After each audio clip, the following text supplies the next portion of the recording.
Bonsoir à tous. Nous sommes très heureux de vous convier ce soir, dans un contexte d'actualité très forte, à une table ronde portant sur l'économie de guerre. Pour animer cette table ronde, nous avons le plaisir de vous présenter nos trois invités, Christophe Plassard, Alexandre Laousse et Olivier Babot, qui devrait arriver dans quelques instants. Merci beaucoup, messieurs, d'être avec nous ce soir.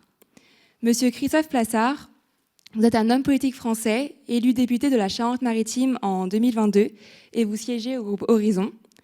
Politiquement, vous rejoignez d'abord l'UMP et faites partie du courant jupéiste.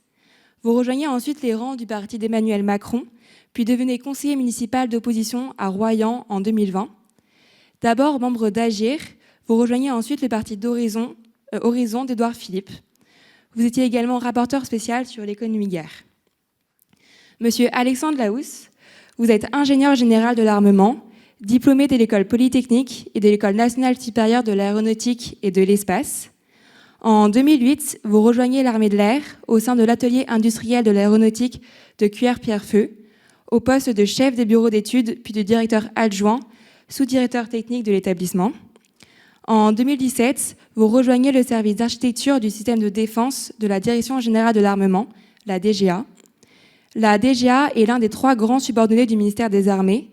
Ses grandes missions sont d'équiper les forces armées, préparer le futur des systèmes de défense, promouvoir les coopérations et soutenir les exportations, et orienter et soutenir la BITD, qui est la base industrielle et technologique de défense, dans une logique de souveraineté. Depuis le 1er janvier 2022, vous êtes chef du service des affaires industrielles et de l'intelligence économique de la DGA. Monsieur Olivier Babot est le fondateur et président de l'Institut Sapiens, qui est un think tank fondé en 2017. L'Institut réfléchit aux nouvelles conditions d'une prospérité partagée à l'ère numérique, avec pour objectif d'éclairer le débat économique et social français et européen. Après des études à l'ESCP, puis à l'École normale supérieure Paris-Saclay, il devient professeur. Sous la présidence de Nicolas Sarkozy, il est conseiller auprès du Premier ministre François Fillon, ainsi que du secrétaire d'État chargé des relations avec le Parlement, Roger Carucci. En 2019, il participe à la Convention d'Al-Droite. Il intervient également régulièrement sur les plateaux de télévision. Je laisse maintenant la parole à Guillaume et Paul qui vont animer ce débat. Merci à tous d'être là et je vous souhaite une très bonne soirée.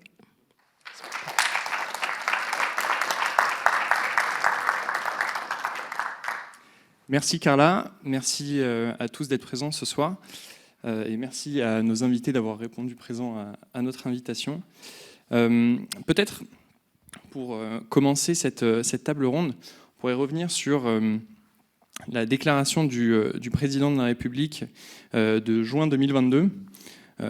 Ce dernier, en visite au salon Eurosatori, un grand salon de défense et de sécurité, avait annoncé l'entrée dans une économie de guerre dans laquelle nous allons devoir durablement nous organiser. Alors, monsieur l'ingénieur général, peut-être pouvez-vous revenir sur le concept d'économie de guerre et nous dire où nous en sommes presque 1 an et demi après les déclarations du président de la République. Merci Guillaume. Donc, je suis ravi d'être devant vous ce soir. Donc, le concept d'économie de guerre, il est né, déjà il faut voir d'où il est né, février de l'année dernière, invasion de l'Ukraine, soutien de la France aux partenaires ukrainiens en fournissant des matériels. Et puis, on se rend compte qu'à part ce qui est déjà lancé en production ou presque prêt, c'est assez difficile de fournir des grosses quantités de matériel. Nos politiques enchaînent en se disant mais si c'est nous qui étions en guerre, ce serait pareil. On aurait du mal à produire des grosses quantités pour nos propres besoins. Et donc, le principe de l'économie de guerre, nous ne sommes pas en guerre, c'est se préparer à l'économie de guerre, c'est avoir un outil industriel qui est capable de délivrer des grosses quantités.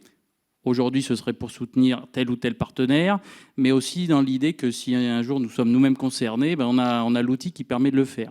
Donc ça veut dire produire des plus grosses quantités, plus vite, et puis avec un modèle qui est soutenable par l'État, donc on sait se payer.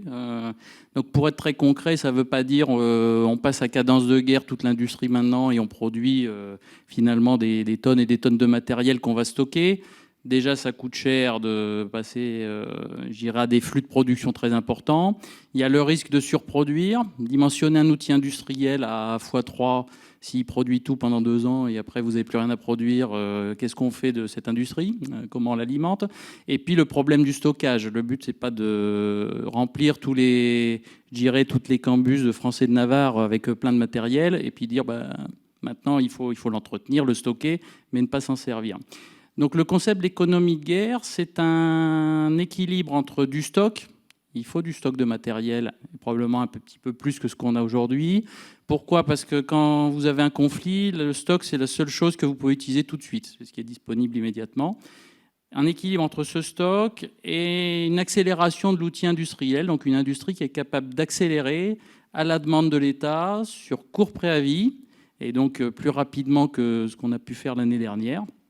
Et donc finalement, avec, s'il fallait le dire de façon simple, l'idéal, c'est que l'industrie, le temps que mettrait l'industrie à accélérer pour passer de la cadence normale à une cadence temps de guerre, doit permettre d'arriver à cette cadence au moment où les armées, peu ou prou, auraient consommé les stocks stratégiques pour les renouveler. Donc finalement, on voit qu'il y a un équilibre à trouver entre cette vitesse de montée et le niveau de stock de départ. Tout ça, il y a une équation aussi financière autour de tout ça, bien évidemment, pour se payer le modèle. Donc d'où l'équilibre. Pour faire ça, il faut plusieurs choses. Il faut travailler sur l'outil industriel. Donc ça, c'est mon travail, justement, à la DGA. On fait comment? On lui donne la visibilité. La LPM, donc la loi de programmation militaire, je pense que monsieur le député en parlera, ça sert à donner de la visibilité sur 7 ans. Donc l'industrie a une idée des volumes financiers des commandes qui arrivent. Donc elle peut investir sur son outil de production. Ça, c'est la première chose. Mais il ne suffit pas d'avoir des champions. Nos maîtres d'œuvre industriels, il y en a 9. C'est les gros que tout le monde connaît, les Dassault, Thales, Safran, Naval Group, Nexter, enfin KNDS France aujourd'hui, quelques autres, Ariane Group. Il ne suffit pas que cela soit bon, c'est toute la chaîne de sous-traitance qui est en dessous. Donc là, on parle de 4500 entreprises en France qui constituent notre base industrielle et que nous, on surveille et qu'on suit au quotidien. Et il faut que toute la chaîne soit en capacité d'accélérer. Et le travail qu'on a fait depuis 1 an et demi, pour revenir à la deuxième partie de votre question, justement, ça a été de travailler à identifier dans ces chaînes sous-traitance ce qu'on a appelé les goulets d'étranglement. Donc, quels sont les sous-traitants, si on accélère, qui ne vont pas être en capacité d'accélérer.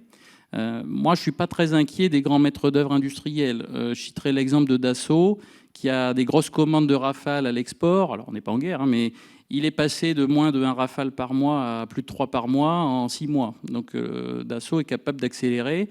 Par contre, les sous-traitants de la filière aéronautique, qui sont pour la plupart des PME, donc des petites entreprises, c'est plus compliqué. Donc, on détecte ces goulets d'étranglement, on identifie est-ce qu'il manque des RH, est-ce qu'il manque une machine, est-ce qu'il y a des problèmes de financement aussi pour développer le business model. Et ensuite, on met en place les éléments de remédiation. Donc, on a identifié ces goulets d'étranglement pour dire où est-ce qu'on en est aujourd'hui. On a travaillé sur les stocks de matières, de composants. Nos industriels ont acheté, on leur a demandé de renforcer ces stocks. Un petit exemple, Naval Group a sécurisé plus de 1400 tonnes d'acier pour la production des bateaux de combat, par exemple, parce que le contexte d'approvisionnement est compliqué en ce moment. Donc, les niveaux de stock de production, on va dire, ont augmenté. On a mis en place des mesures dans la loi de programmation militaire pour pouvoir faire des accélérations, des obligations de stock, prioriser la production défense sur la production civile quand on est en état de crise. Le but n'est pas de créer des espèces de passe-droits économiques, je dirais, en temps normal. Mais quand on est en temps de crise, on se dit, bah oui, les volumes de production défense peuvent doubler chez les sous-traitants des choses qu'on va considérer moins prioritaires. Alors, qui est le on c'est soit Premier ministre, soit président, selon le niveau de la crise.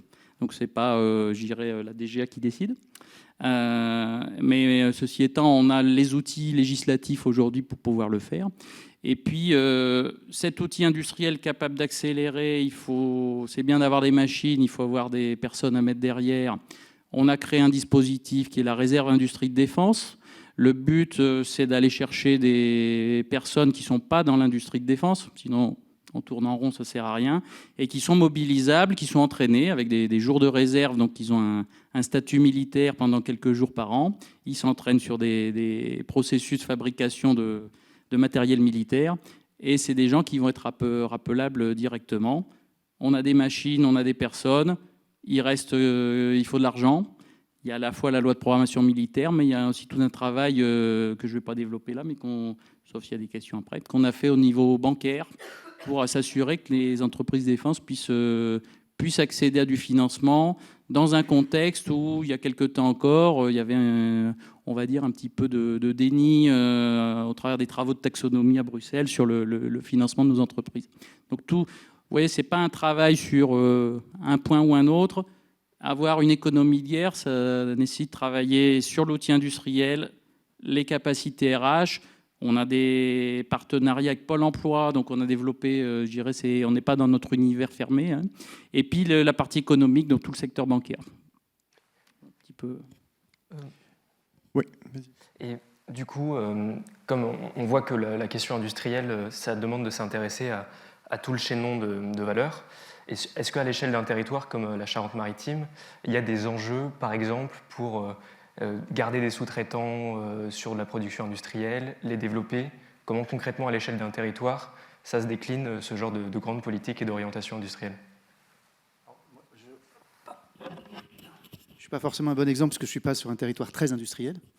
Donc on est moins concerné, mais globalement, en tout cas l'impact de la LPM, en tant que député de la Charente-Maritime, j'ai reçu du ministère un tableau, chaque département a eu le sien, où j'avais exactement les impacts. Donc ils ont été mailler le territoire département par département pour savoir quels allaient être les investissements, où est-ce qu'il y allait avoir des dépenses et pour flécher exactement. C'est-à-dire qu'il y a eu un travail d'anticipation.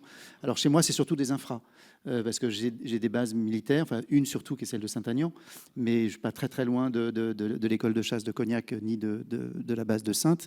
Donc c'est essentiellement l'armée de l'air.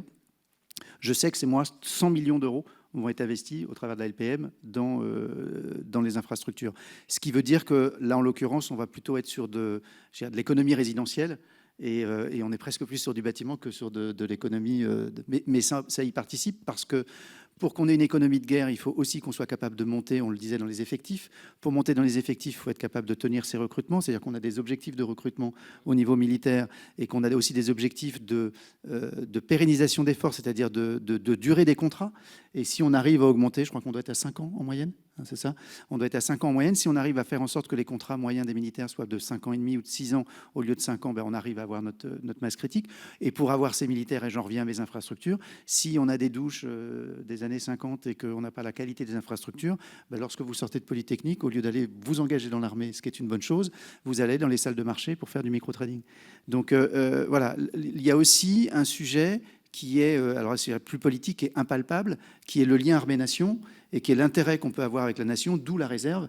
Et donc dans un territoire comme le mien, qui est vraiment pas tellement industriel, même si on a quelques industries, mais c'est vraiment, on est plutôt le deuxième département du tourisme en France que le premier département industriel. Voilà, c'est d'être capable aussi d'anticiper, et c'est en complément de ce qui a été dit, c'est des facteurs qui sont très très larges, y compris l'humain, y compris les infrastructures, pour pouvoir avoir une dynamique globale. Et une des réflexions qu'a mené, par exemple, je pense que j'en avais chez moi, parce que je dois avoir une centaine de boîtes qui travaillent un peu en sous-traitance, mais qui sont des sous-traitants de rang 2, de rang 3 ou de rang 4, donc qui parfois même ne savent pas qu'ils travaillent pour la défense, parce qu'ils sont assez éloignés du donneur d'ordre pour ne pas savoir que la pièce qu'ils vont faire va peut-être finir dans un objet de défense.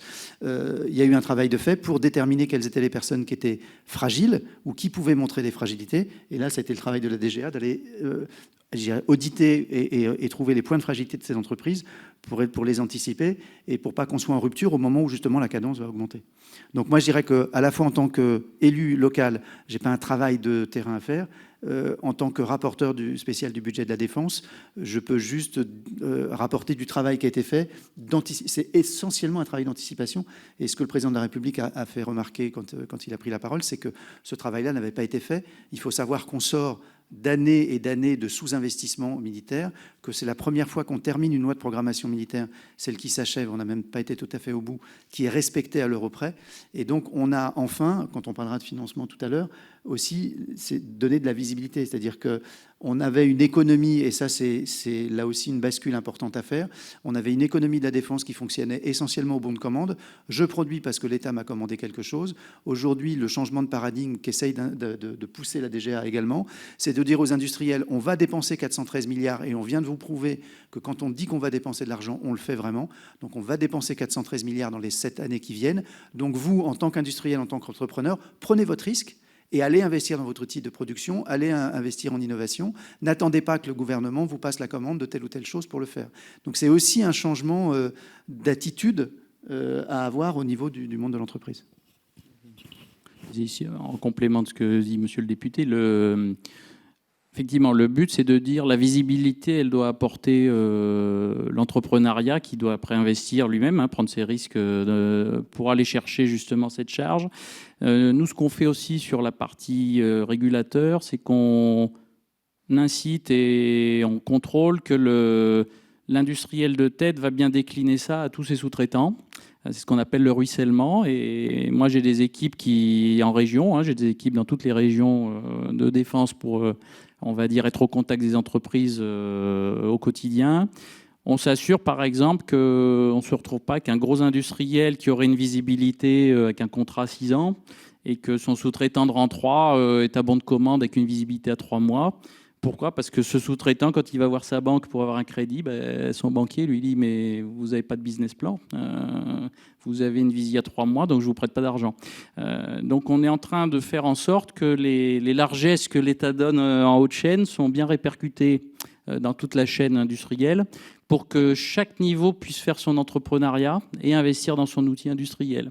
Et pas uniquement le gros qui donnerait une espèce de monnaie ou de pourboire à ses sous-traitants. Et on le verra sûrement, enfin, je pense qu'on prend les sujets en transversal, c'est pas grave. On le verra peut-être tout à l'heure.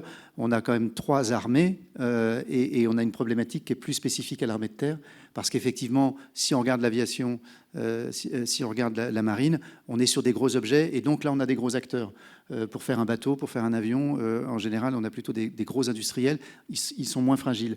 Dès qu'on est à l'armée de terre, on est plutôt sur des équipements plus petits et puis également plus concurrentiels. C'est-à-dire que face au Rafale, il n'y a pas grand-chose aujourd'hui dans le monde capable de le concurrencer, sauf si on se mettait à acheter américain.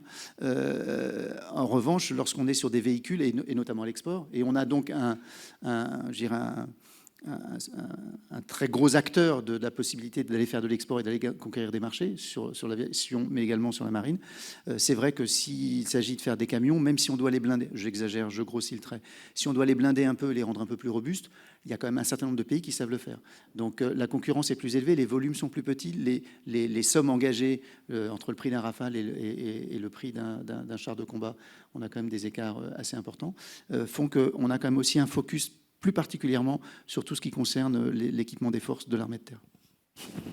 Et justement, pour revenir sur ce que vous disiez, les réalisations très concrètes, avec notamment en point d'orgue le vote de cette LPM, d'un point de vue formation des employés, comment on va orienter une masse, par exemple, de personnes qui restent au chômage. On a un taux de chômage qui reste de manière assez structurelle au-dessus de 5% en France.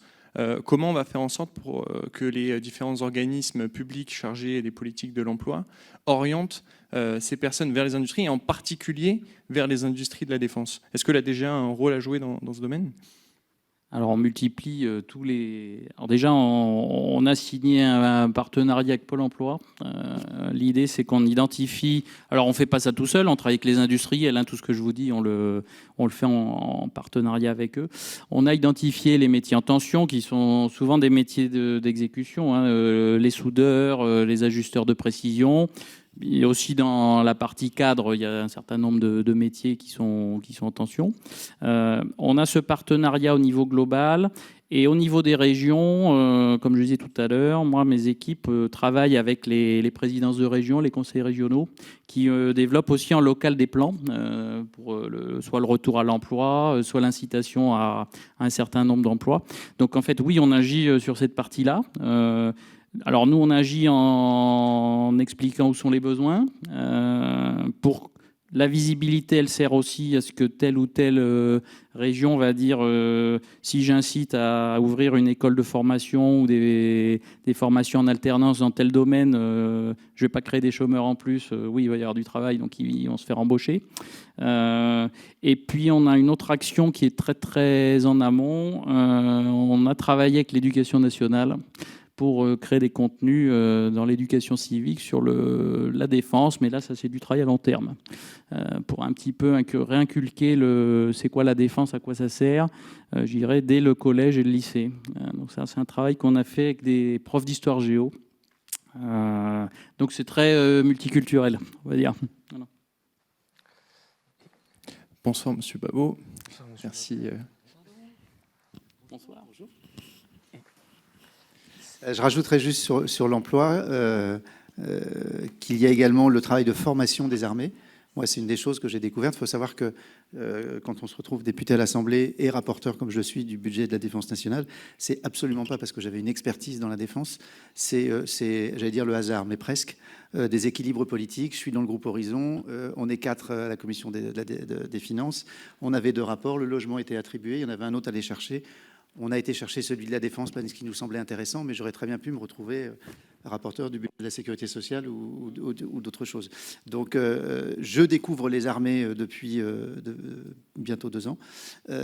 Et en découvrant les armées, j'ai découvert aussi, ou redécouvert, parce que moi, je fais partie de la génération qui a fait son service militaire, j'ai redécouvert tout l'outil de formation des armées. Et c'est vrai que dans le changement du marché de l'emploi aujourd'hui, l'armée en général, et en particulier les métiers techniques, se retrouvent confrontés à la concurrence de même ses propres fournisseurs d'ailleurs, mais c'est aussi une très grande école, parce que tout ce qu'on appelle la MCO, le maintien en condition opérationnelle des matériaux, des équipements, nécessite des techniciens qui sont formés par les militaires. Et il y a une petite, mais qui pèse, une organisation qui s'appelle Défense Mobilité. Il faut savoir que l'armée ne cotise pas au chômage, et donc l'armée assure le propre chômage de ces soldats lorsqu'ils quittent le service. Et donc ils ont intérêt, enfin l'armée a intérêt à replacer très très rapidement son personnel, parce que plus le personnel retrouve un emploi rapidement, et moins ça lui coûte cher. Donc aujourd'hui, il y a aussi ce travail-là avec Défense Mobilité, à la fois d'imaginer des carrières où on peut tout à fait commencer par l'armée, voire se former à l'armée, et y compris dans des métiers très complexes. Voilà, lorsqu'on parle d'énergie nucléaire, on est vraiment sur du top level techniquement, et avoir quelqu'un qui va démarrer sa carrière comme pilote du réacteur nucléaire d'un sous-marin lanceur d'engins, et qui va ensuite se retrouver chez Enedis ou chez EDF. Donc c'est un ensemble de choses, et là on est effectivement dans l'impalpable du lien armée-nation. Pour ça que le sujet, je parlais je plaisantais sur le service militaire, mais le fait d'avoir des générations aujourd'hui qui n'ont finalement aucun contact avec l'armée, et d'arriver à trouver un autre moyen et d'autres moyens de créer du lien. Mais c'est valable aussi pour les parlementaires qui ont une culture défense qui est à peu près proche de zéro, à part les 30 ou 40, 50 qui sont à la commission de la défense. Et c'est l'ensemble de cette dynamique qui permet d'assurer, c'est la réserve citoyenne, réserve opérationnelle. C'est un ensemble de choses d'une dynamique qui a été à redémarrer, qui fonctionne plutôt pas mal, mais il y a encore énormément de choses. On est je dirais, à un point de changement de ce fonctionnement. Et le lien armée-nation est quelque chose, à mon avis, qui nécessite beaucoup de travail et qui est un travail de long terme. Merci beaucoup pour ces interventions, cette première partie sur la définition de l'économie de guerre. Donc, entre-temps, il y a monsieur Olivier Babot qui est arrivé, qu'on a présenté de façon préliminaire, mais pour rappel, vous êtes économiste, vous êtes fondateur de l'Institut Sapiens. Et sur cette deuxième partie, on peut s'interroger sur, comme on l'a vu, l'économie de guerre, ça requiert de monter en puissance en termes industriels, sur les moyens humains, des moyens financiers conséquents. Et on peut se demander si la France a la capacité de devenir structurellement une économie de guerre, avec les coûts que ça représente, donc les coûts pour les finances publiques, les coûts si on a de la surproduction. Et est-ce qu'elle peut passer structurellement en économie de guerre? Et est-ce que le fait d'être en économie de guerre, c'est efficace d'un point de vue économiquement si on reste en temps de paix? Bonsoir à tous, merci de votre invitation. Je suis confus de mon retard, comme disait Jacques Chirac, c'est loin mais c'est beau. Et alors C'est loin mais c'est beau ou c'est beau mais c'est loin? Non, je crois que c'est loin mais c'est beau, non? Il faut que je regarde la vidéo. Parce que c'est quasiment devenu un mime, ce truc, en réalité. Et puis, je suis désolé de ne pas avoir assisté au début de la conférence, parce que je me retrouve un peu dans la situation, vous savez, de ce critique du 19e siècle qui disait « je ne lis pas les livres, ça pourrait m'influencer ». Donc comme ça, j'en suis obligé de commenter des choses que je n'ai pas entendues. Alors peut-être que je vais dire le contraire de ce que vous avez peut-être suggéré. Alors avec tout le respect que j'ai pour le président de la République, l'idée qu'on est en économie de guerre aujourd'hui est objectivement absolument fausse. Alors, voilà, ni de près ni de loin.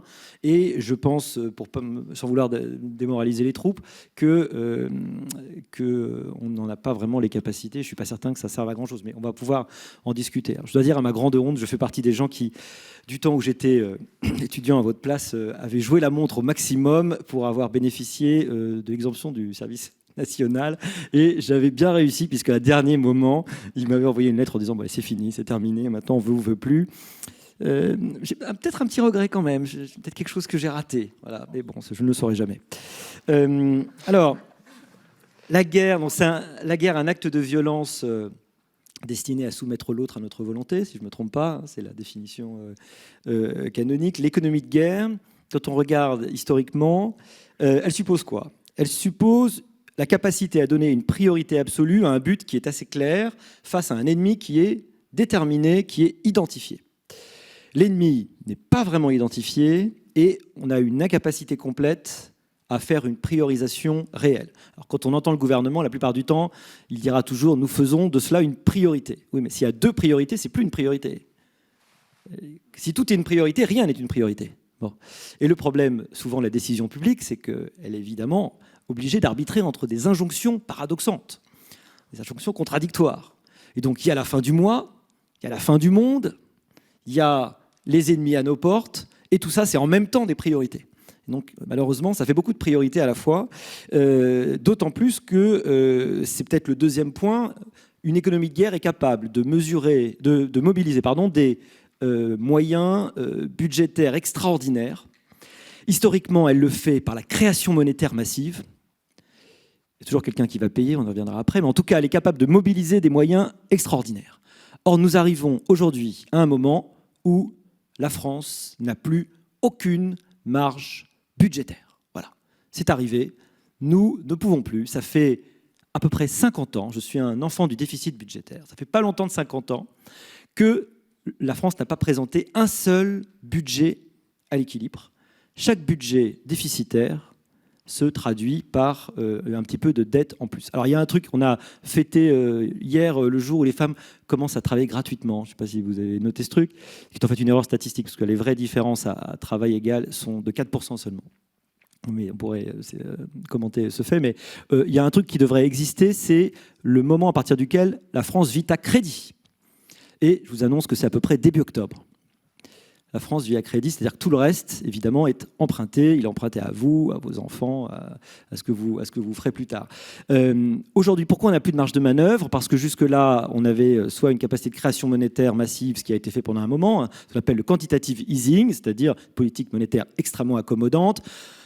Et ça, c'est une façon très technique de dire les choses, mais on peut dire les choses très, très basiquement, qui est qu'on a créé beaucoup d'argent ex nihilo en gonflant le bilan des banques centrales. Ça a été fait pendant le Covid, en grande partie. Donc une partie de la dette supplémentaire qui a fait porter au-delà de 100%, maintenant à 111% du PIB notre dette. Une partie de cette dette est une dette qui est une dette banque centrale qu'on n'a pas totalement en tout cas tout de suite à rembourser. En revanche, il y a plein d'autres. L'autre partie de la dette, elle doit être remboursée. Le FMI commence à faire les gros yeux, l'Europe elle-même fait les gros yeux, c'est fini, les taux sont en train d'augmenter, donc c'est la fin de la récréation.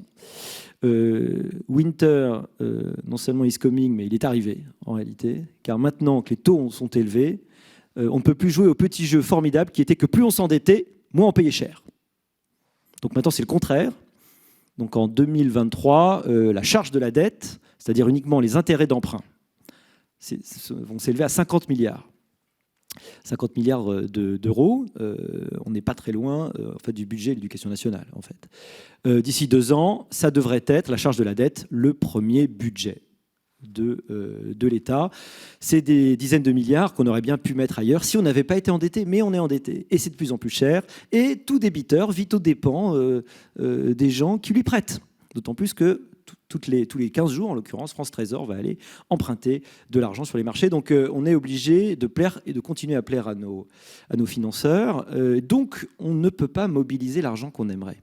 Comme disait Kennedy, c'est quand il fait beau qu'on répare son toit.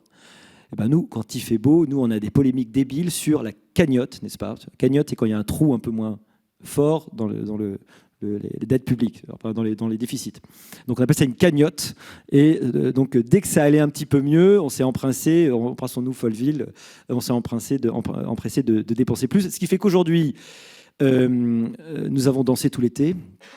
Et maintenant que l'hiver est arrivé, nous sommes bien maris, car il n'y a absolument plus de marge de manœuvre.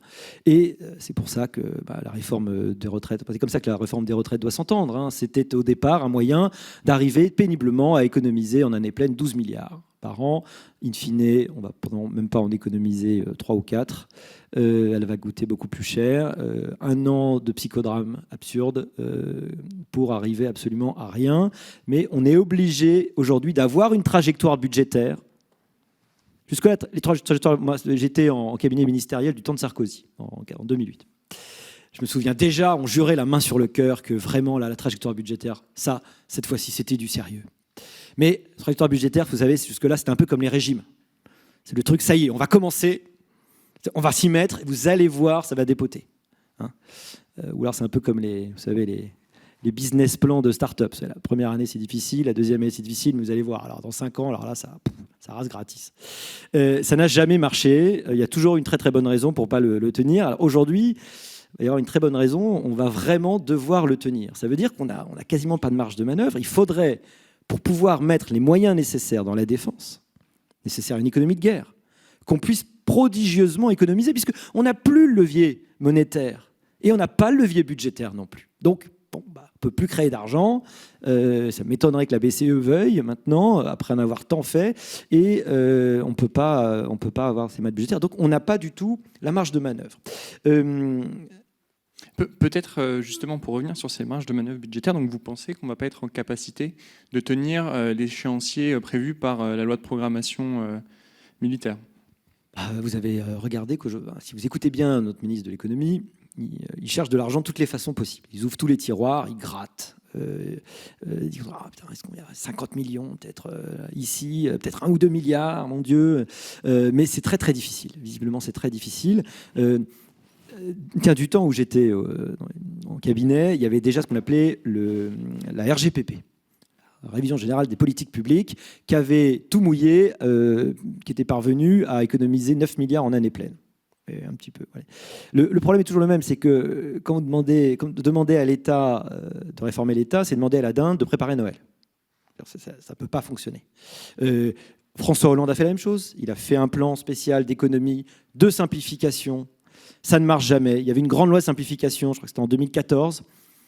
Les politiques avaient réussi à accoucher de cette mesure formidable qui ne dit rien, consent pour l'administration. Donc si elle ne vous répond pas, c'est qu'elle consent. Au bout de je ne sais plus quel était le délai exactement. L'administration a vu ça, elle a fait « Ah, mon Dieu, jamais !» et elle a accouché d'un tableau de 150 pages d'exception. Donc il y a la règle et puis il y a l'exception. La simplification, la baisse des dépenses est un truc qu'on ne sait absolument pas faire. Celui qui vous dit qu'il va pouvoir le faire, sans révolution majeure, c'est un menteur. Ça n'est juste consubstantiellement pas possible compte tenu du fonctionnement de notre État et de ses différentes inerties. Donc je suis extrêmement sceptique sur notre capacité, vous avez compris, à mobiliser les besoins dont on a besoin. Le problème, c'est que, encore une fois, on a trop dépensé sur n'importe quoi, on ne sait pas se réformer. Donc là où on a vraiment besoin d'argent, maintenant, il faut se souvenir qu'à une époque, on vivait dans l'idée, depuis 89, que les guerres c'était fini, que la démocratie libérale allait naturellement s'étendre partout sur le monde, et finalement, les démocraties libérales étaient l'Empire romain, et là on vient de se réveiller, on se rend compte qu'on est plutôt le petit village gaulois. qu'en fait, il n'y a jamais eu, que le recul est sans précédent et que les ennemis sont assez armés, relativement déterminés. On pensait, vous savez, comme Montesquieu, le doux commerce apporte la paix. Et on s'est rendu compte, et ça c'est une grande désillusion, que tu peux être très dépendant de différents acteurs, regardez la Russie, est pourtant en guerre avec eux. Ce qui est un truc qui, théoriquement, sur le papier, n'était pas tellement possible. Vous savez, c'est pour ça qu'on avait fait la CECA, jusqu'après la guerre. On s'est dit, bon, l'Allemagne, ça fait 2 fois qu'on se fait la guerre, on va essayer de créer une paix perpétuelle à la Kant, mais fondée économiquement, et on va partager l'acier. En partageant l'acier, on ne peut plus faire la guerre. Ce qui était relativement bien vu. Mais regardez avec la Russie, on était dépendants d'eux, et on l'est toujours en partie, pour l'énergie. Ça ne nous a pas empêché de nous taper dessus. Enfin, ça ne les a pas empêchés de nous attaquer, très exactement. Monsieur le député, vous pensez justement qu'on va être capable de tenir la trajectoire fixée par la loi de programmation militaire? Moi, j'ai une grande chance, je suis totalement indépendant, libre, et ça me permet de... Et je ne brigue pas de mandat, donc...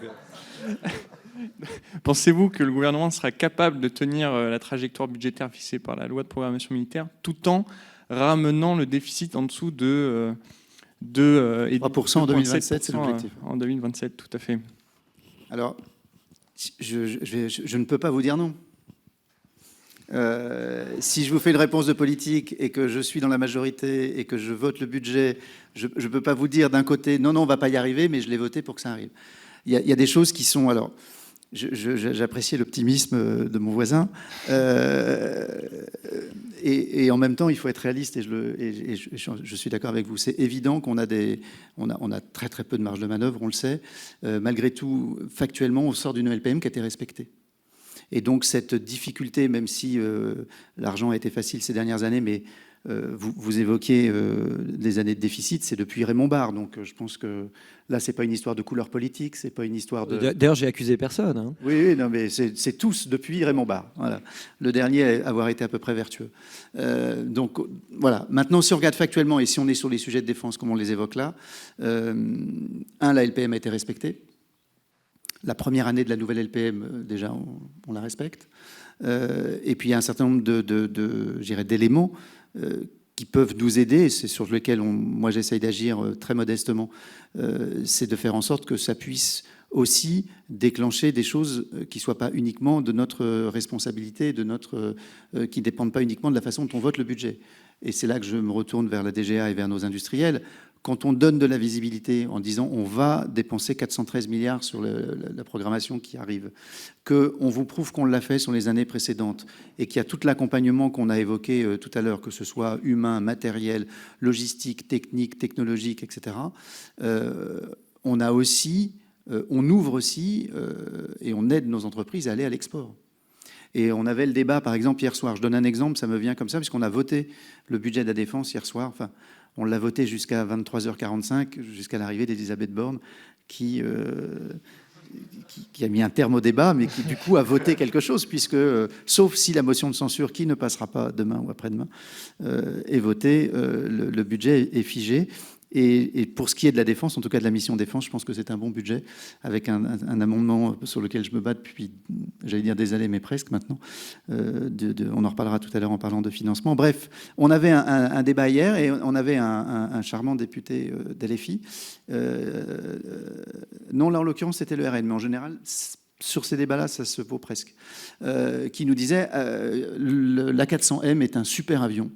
Il est génial, il marche vraiment bien, il nous en faut plus, il faut en acheter plus. Et donc sa logique était de dire il faut dépenser plus, et donc il aurait fallu encore augmenter le budget, etc. Or, aujourd'hui, on a un avion qui technologiquement fait le boulot de 2 ou 3 avions de l'ancienne génération. Donc pour faire la même chose, on a besoin de moins d'avions. Donc déjà, ça c'est plutôt une bonne nouvelle. Et ensuite, si on regarde le dossier d'une façon un peu plus économique, on se rend compte qu'un des problèmes aujourd'hui de la 400M, c'est la difficulté de l'exporter, notamment avec les freins que l'Allemagne nous met pour exporter cet avion. Et donc la réponse que je lui ai faite en tant que rapporteur, c'est de dire le but, c'est pas que la France dépense plus d'argent avec de l'argent gratuit pour soutenir sa base industrielle et technologique de la défense. C'est plutôt qu'on aille réfléchir à comment on peut faire en sorte pour lever les freins à l'exportation d'un avion qui est effectivement génial et qui se vendrait juste un peu mieux, permettrait à la fois d'aider notre industrie à se développer et en même temps de baisser les coûts pour l'État, puisque chaque avion coûterait moins cher si on en fabriquait plus. Et quitte à paraître très naïf au vu des différends franco-allemands en termes de politique industrielle commune, est-ce que l'un des moyens de débloquer ces ressources budgétaires, c'est pas de passer par l'Union européenne ou par des ensembles plus grands de pays qui, justement, par la mutualisation, permettraient d'avoir des programmes industriels un peu plus ambitieux ou c'est vraiment une porte qui est complètement fermée au vu des programmes récents, que ce soit le SCAF ou le tank franco-allemand? Je laisserai la DGA, qui à mon avis est bien mieux placée que moi pour parler de ces sujets-là. Sur la partie européenne, en tout cas sur la partie financement, sur laquelle vous m'avez demandé de réfléchir un peu, ce qui est certain, c'est qu'aujourd'hui, la Banque européenne d'investissement n'a pas dans son scope d'investissement la BITD. Donc ça commencerait par déjà faire en sorte que l'Europe finance ce type d'investissement. Donc on a déjà un gros levier à libérer. Avant même de parler de leadership, de technologie, enfin, je vous laisse la parole, mais on a aussi besoin de libérer, je dirais, le robinet financier de l'Europe sur ces sujets-là. Aujourd'hui, la Banque européenne d'investissement ne finance pas l'économie de la défense. Alors exactement. Alors moi, je rentrerai pas dans les débats de trajectoire budgétaire parce que mon métier, c'est de dépenser l'argent, moi. Donc, quitte à... Quel beau métier. Alors bon, on dit c'est formidable. Mais le cadrage financier étant fixé en amont. Donc, je dirais. Par contre, le but, c'est de fournir le maximum avec le budget, en tout cas le plus utile avec le budget qui est alloué. Sur la partie européenne, il y a un équilibre à trouver. Il me semble que c'est ce qu'on essaye de faire. On y arrive plutôt bien, je pense. L'Europe met en place de plus en plus d'outils. Vous avez dû le voir, le Fonds européen de défense, des initiatives de soutien à la production pour financer des choses, donc à l'initiative de la Commission européenne. Pour autant, c'est un enjeu qu'on appelle l'autonomie stratégique. Donc, je vais prendre juste 30 secondes là-dessus. L'autonomie stratégique, et c'est pas complètement sans lien avec notre sujet d'économie de guerre, c'est un moment, les militaires parlent de liberté d'appréciation, de décision, d'action. C'est-à-dire, je ne dois pas dépendre d'un tiers pour pouvoir me faire une idée d'une situation stratégique ou pour agir. Quand on applique ça de façon industrielle, ça veut dire que sur les matériels qu'on achète, on fait plusieurs catégories. Des catégories où on va vouloir être 100% autonome, sans surprise. Des sujets comme la dissuasion vont se retrouver dans cette catégorie. Des sujets où on va accepter des dépendances mutuelles parce que l'économie, c'est pas l'autarcie. Être autonome, ça veut pas dire faire 100% en France. Et c'est pas le modèle sur lequel on est. Donc on va faire des coopérations, on va soutenir de l'export, on va amener des investisseurs étrangers investir dans nos entreprises. Donc ça amène de la valeur aussi. Et puis la troisième catégorie qui est il n'y a pas de sujet parce qu'il y a tellement de fournisseurs qu'on va s'en remettre au marché. Donc des choses un petit peu, je dirais, qui ne sont pas critiques technologiquement, on va acheter, on va mettre en compétition de façon standard. Donc je dirais, ces trois cercles, on les a. Le problème de l'Europe, c'est qu'il faudrait d'abord définir une politique d'autonomie stratégique de l'Europe. C'est un sujet que la France défend, alors au-delà des aspects financiers de la BEI, que je partage. C'est un sujet qui n'est pas harmonisé au niveau de l'Europe. Il y a la volonté d'être plus autonome sans définir qu'est-ce qu'on veut faire. Alors qu'au niveau des pays, ce sont des concepts qui existent. Nous, on a une revue nationale stratégique qui cadre ce concept-là. Et puis, la définir au niveau de l'Europe, ça veut dire se mettre d'accord avec tous les partenaires. Et là, on rentre dans des enjeux de la politique industrielle. C'est aussi de lutte pour imposer son industrie, qui sont quand même des sujets très complexes et qui prennent du temps. Aujourd'hui, les freins calendaires sur les projets en coopération, c'est pas se mettre d'accord sur le besoin. Le besoin militaire, il est assez clair sur des différents objets. C'est d'abord des sujets de mécano-industriels et qui est le leader de quel package, etc. C'est ça aujourd'hui qui prend du temps et qui retarde. Donc on sait en faire. On a déjà fait... je voyais un PDG allemand qui, sur le franco-allemand, disait on a fait plus de 25 programmes en franco-allemand d'armement. On cite toujours les 3 où il y a des problèmes et on ne cite pas les 20 qui ont bien marché. Donc, je dirais, on sait le faire. On sait le faire avec les différents pays. Pour autant, aller construire quelque chose au niveau de l'Europe sur le financement, aujourd'hui, c'est des initiatives sur des choses ciblées. Lié à l'Ukraine, il y a une initiative qui, je pense, est très bonne de financement, justement, et qui va aider à soutenir des projets pour être en capacité de monter la production sur un certain nombre de matériels, les munitions, les armements qui vont servir à les délivrer. Par contre, on n'a pas une politique d'ensemble, de mon point de vue, en tout cas, elle n'existe pas aujourd'hui. On a du cas par cas et on n'a pas de politique sur lesquelles on pourrait faire une espèce de loi de programmation militaire géante à l'échelle de l'Europe. Ça, aujourd'hui, en tout cas, je pense qu'il faut un long chemin avant d'arriver à ce genre d'outils. Puis on est aussi dans des configurations très différentes. Il ne vous a pas échappé que l'Allemagne est quand même beaucoup plus à l'est que nous, qu'on a quand même une façade maritime beaucoup plus développée que la leur, qu'on a la dissuasion qu'ils n'ont pas. Donc on a quand même déjà des ancrages par rapport à nos besoins qui sont quand même très très différents. Donc effectivement, on peut trouver des points de convergence. Et puis si on reprend les deux que vous évoquiez, le SCAF et le MGCS, on est sur les phases d'études. Et en tout cas, c'est ce que me racontent les personnes que j'auditionne quand je les reçois à l'Assemblée, que ce soit pour le SCAF ou pour le char. On est dans les deux cas dans des phases qui sont nécessaires à l'étude. Donc oui, on essaye de le faire avec eux. De toute façon, on avance sur les études. Et il sera toujours temps, à un moment donné, de voir si on franchit ou pas la ligne rouge. Pour le SCAF, elle est connue, par exemple. Je veux dire, on a besoin d'un avion qui puisse décoller d'un porte-avions. Ce n'est pas le cas forcément des Allemands. Si à un moment donné, on franchit cette ligne rouge, eh bien, je pense que nos amis de la DGA sauront prendre des décisions qui vont bien. Donc, on connaît les lignes rouges, on sait où on en est, on est sur une phase d'études. Et ben, soit ces études continueraient à alimenter l'équipe avec les leaderships déterminés aujourd'hui, soit à un moment donné, des lignes rouges sont franchies et on continuera ailleurs. Mais on n'aura pas perdu du temps, on n'aura pas perdu de l'argent. Les études qui sont faites actuellement, je prends le gars du SCAF, pourrait très bien donner un Rafale F5+, plutôt qu'un nouvel avion, et on saurait le faire tout seul. Il faudrait peut-être qu'on aille chercher différemment les financements, et peut-être aller chercher plus des partenaires financiers que des partenaires industriels. Mais en tout cas, sur ce produit-là, sur cet objet-là qu'est l'avion, on sait faire.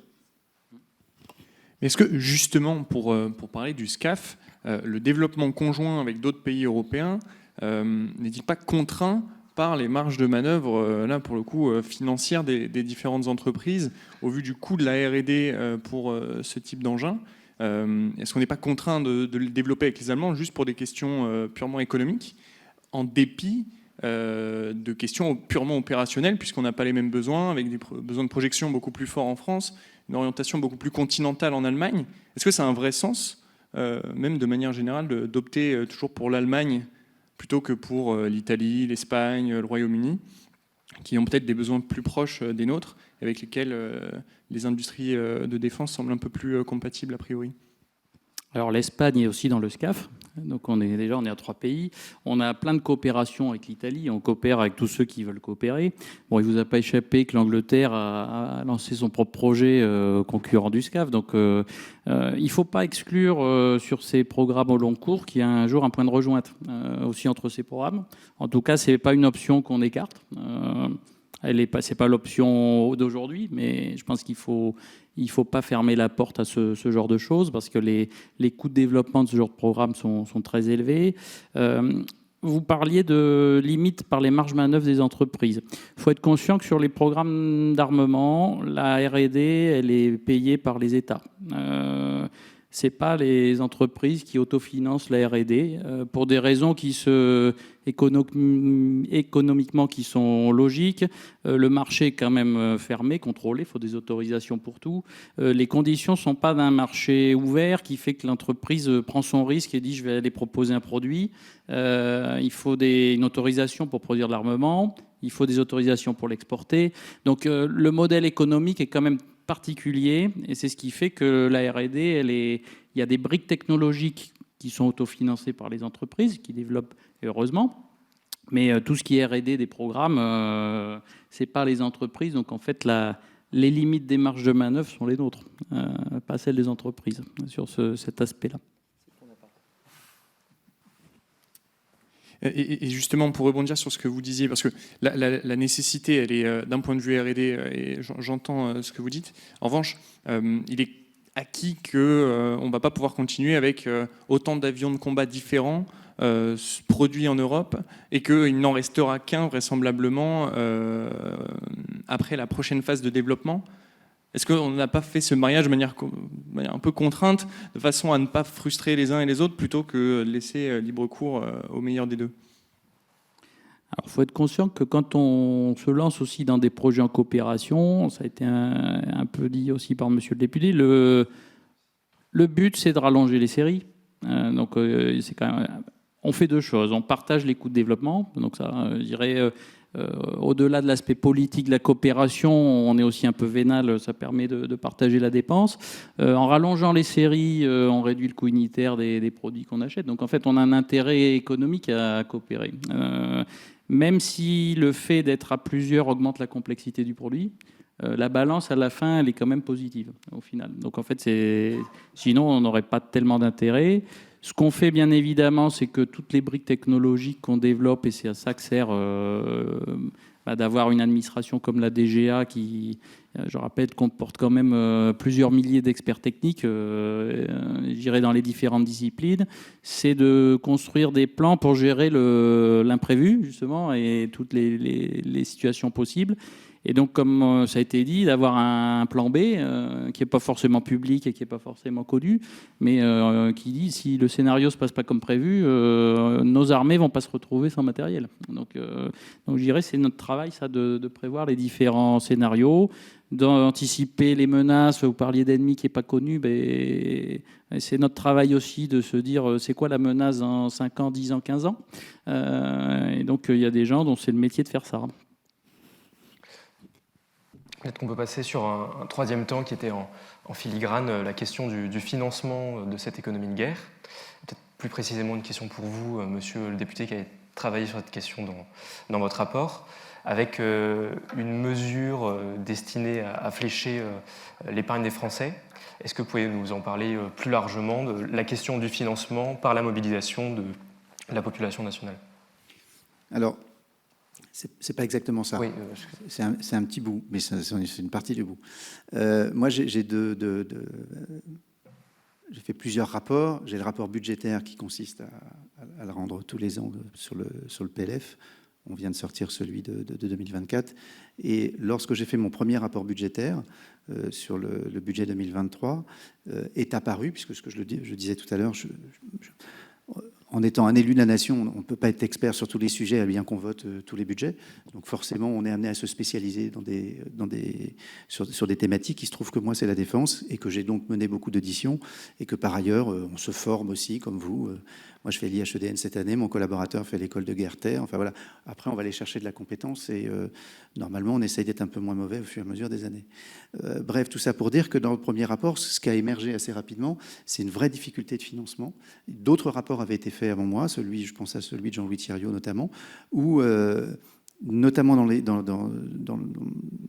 l'écosystème de l'armée de terre, mais plus globalement, avec un vrai problème de financement.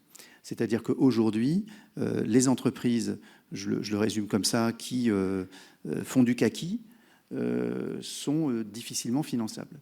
Et on avait quelques pistes, et on a trouvé quelques pistes pour expliquer cela. Et on a voulu aller voir 2 ans après le rapport de Jean-Louis Thiriot, ce qui avait pu évoluer. Et on a...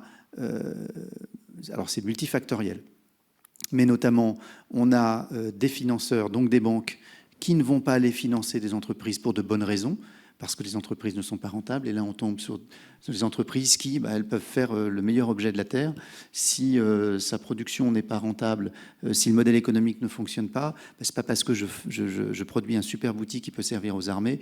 Si mon modèle économique ne fonctionne pas, il ne faut pas s'étonner que la banque ne suive pas. Donc ça, à la limite, ça peut être la bonne raison. Mais il y a également toutes les autres raisons qu'on a levées, qui sont notamment des raisons de frilosité, parce que lorsqu'une banque, on va dire un établissement financier globalement, doit faire office de transparence sur l'endroit où il finance, où il positionne ses investissements, il est forcément regardé par les ONG, qui ne sont pas forcément des affreux russes, qui peuvent être aussi nos confrères, mais nos alliés sur d'autres terrains d'opération, parce qu'on est quand même dans un milieu de concurrence, et donc qui mettent en œuvre un certain nombre de choses pour nous rendre la vie plus difficile. Donc il y a effectivement les ONG qui vont aller scruter en disant la guerre, c'est pas beau. Et donc vous êtes en train de mettre de l'argent dans des industries qui sont sales. On va même, par exemple, je pense à un traité qui s'appelle le TIAN, qui n'est pas signé par la France. On va reprocher à des entreprises de ne pas respecter un traité pour lequel la France n'a pas à s'engager puisqu'elle ne l'a pas signé. Et donc on a un certain nombre d'éléments qui vont complexifier les choses, et notamment lorsqu'on est sur, je ne vais pas dire le verdissement, mais sur les critères de responsabilité sociale, environnementale. Et on va aller attaquer la banque, et la banque qui a dans son portefeuille 1, 2, 3% de son investissement qui va être fléché sur l'économie de la défense, pour éviter ce risque, je vais dire, de name and shame, va tout simplement ne pas y aller. Et on s'est à la fois, on a vérifié que ce constat était vrai, et on a été chercher quels étaient les éléments qui pouvaient éventuellement faire basculer les choses. Et on est parti, on est arrivé à 3 sujets qui étaient à chaque fois de la confiance. Il fallait avoir une confiance en l'avenir pour qu'on puisse investir, et ça, la LPM le donne. Il fallait avoir également une confiance humaine dans le capital humain, j'allais dire, enfin, dans le capital confiance, capital humain, et du capital financier. Dans le capital humain, on l'a évoqué tout à l'heure sur les RH, et le capital financier, où est-ce qu'on peut aller chercher de l'argent et comment on peut aider les entreprises à aller chercher de l'argent. On a évoqué différentes pistes, mais une des pistes, c'est effectivement celle de l'épargne des Français, en considérant qu'aujourd'hui, on en revient aussi à l'immatériel qu'on évoquait tout à l'heure, c'est-à-dire le lien armée-nation, la volonté de soutenir son industrie, qui sont des industries de souveraineté, qui sont aussi des industries duales, parce que dans l'économie de guerre, il y a aussi la volonté de se dire que pour qu'une entreprise puisse basculer ou switcher d'une situation de paix ou une situation de guerre, c'est quand même plus facile lorsqu'on a des produits ou des entreprises qui savent faire, qui ont les deux pans de l'activité. C'est plus facile d'arrêter une chaîne qui fait du civil pour y mettre du militaire que de créer cette chaîne si elle n'existe pas. Bref, le lien que la nation peut avoir avec son écosystème de défense et donc son industrie, pourquoi pas essayer de voir comment on peut faire en sorte que l'épargne des Français, qui est immense, qui est énorme, puisse être en partie fléchée. Et on s'est rendu compte que, compte tenu des critères que j'évoquais tout à l'heure, c'est difficile. Et les banques, lorsqu'on les reçoit, on reçoit la Fédération française des banques, nous dit « mais parfaitement, moi tout marche bien. Quand je ne finance pas une entreprise, c'est parce qu'elle n'a pas les bons critères pour la financer. » Et puis quand on est en off et qu'on discute avec des banques, ils nous disent « mais de toute façon, sur l'armée, on n'y va pas. » Donc comment on peut... Et on s'est dit que c'était un peu le rôle de l'État, et que de la même façon que l'État, dans les livrets A et livrets développement durable, fléchait une partie de cet argent vers le logement, pourquoi pas envisager d'arriver à flécher une partie de cet argent? Donc ce n'est pas de demander aux Français d'aller investir dans un livret spécifique, on l'a évoqué, mais c'est très compliqué à mettre en œuvre. C'est vraiment très très complexe. Donc on a dit il y a de l'argent disponible, on parle de centaines de milliards d'euros, qui sont aujourd'hui traités par les banques, qui sont les fonds qu'on appelle non centralisés, c'est-à-dire les fonds qui ne remontent pas à la Caisse des dépôts, et dont les banques ont la maîtrise et qu'ils investissent. Et de demander aux banques d'investir une partie de ces fonds dans l'économie de la défense. Et donc, il fallait qu'on arrive à trouver l'outil législatif pour le faire. On l'a passé une première fois au moment de la LPM, dans ce qu'on appelle le rapport annexé, qui guide l'ensemble de la LPM. Mais ça a été ensuite retoqué. Le Sénat l'a remis, c'est reparti. Enfin bref, on a réussi à le réinstaller dans la commission mixte paritaire à la sortie de la LPM. Et cet été, on a eu la bonne surprise de se faire sortir l'amendement pour ce qu'on appelle cavalier législatif, c'est-à-dire qu'ils ont considéré que la loi de programmation militaire n'était pas une loi financière et qu'on n'avait pas à y mettre des mesures financières dedans. Donc on a repris notre bâton de pèlerin sur le projet de loi de finances qui s'est achevé donc cette nuit, et on a réussi à convaincre surtout Matignon contre Bercy. Et dans la LPM, enfin dans le 49.3 déposé par Elisabeth Borne hier soir, il y a cet amendement. Donc aujourd'hui, on a normalement réussi à cranter le fait de dire aux banques, dans les fonds non centralisés dont vous avez la gestion issue du livret A et du livret de développement durable, on vous demande de flécher une partie de ces fonds dans cette économie de la souveraineté. Toute la difficulté maintenant, ça va être de trouver les moyens qu'ils nous prouvent qu'ils le font. Voilà. En fait, on avait 2 amendements, si je rentre dans le détail. On avait l'amendement de la LPM, qui est celui qui a été adopté hier, enfin, qui est dans le 49.3. Et puis on en avait un autre où on avait rajouté justement, parce qu'entre juin et décembre, on a travaillé le sujet, et novembre, on a travaillé le sujet, on s'est rendu compte qu'effectivement, il fallait quand même contraindre les banques de nous donner l'information. On pouvait leur demander de flécher, mais que, sans rentrer dans le détail, l'ensemble de la poche de leurs investissements, ils nous faisaient des remontées. Ils ont un devoir de remonter des informations, mais l'information étant noyée dans la masse de leurs investissements, on n'arrivait pas à savoir ce qui vraiment pouvait être considéré comme étant du fléchage venant de livret A. Et donc on avait fait un amendement qui était notre amendement initial, dans lequel on avait cette obligation pour les banques de nous produire ce rapport. Et pour arriver à passer, là on est dans la politique politicienne, pour arriver à pouvoir passer l'amendement, on a dû se rabattre sur l'amendement de repli qui était l'amendement de la LPM, parce qu'on voulait l'accrocher absolument. Et là, c'est un gros totem quand même qu'on a réussi à faire bouger. Donc choisir, c'est renoncer. Donc on n'a pas préféré tenir l'amendement de repli que de garder celui qui ne serait pas adopté. Justement, Monsieur Babot, il me semble que vous avez travaillé sur la retraite par capitalisation, la mobilisation de l'épargne et du capital au service de la rentabilité et de l'épargne des Français et même de leur avenir. Pourquoi ça pourrait faire plus sens de passer par la capitalisation pour soutenir nos entreprises françaises que par un livret réglementé dont les Français sont très friands, mais dont peut-être les rendements sont plus faibles? Oui, le drame du politique, c'est que, encore plus que pour les entreprises, il y a un décalage terrible entre le moment où vous prenez une décision et le moment où on s'aperçoit de sa qualité. Et on sait aujourd'hui, par exemple, des très, très mauvaises décisions qui ont pu être prises, par exemple par François Mitterrand, ou peut-être même avant d'ailleurs, mais en particulier sur cette retraite par répartition, qui est une catastrophe absolue, dont il faut rappeler qu'historiquement, elle a en fait été décidée par le maréchal Pétain, qui avait besoin de servir des retraites tout de suite à des agriculteurs qui n'avaient pas cotisé. Et donc, il a pompé les retraites par capitalisation qui existaient à l'époque. Et le truc a été généralisé après par le CNR, le Conseil national de la résistance, ce qui avait le grand avantage de pouvoir servir tout de suite, alors que normalement, quand vous faites de la capi, il faut attendre 30 ans.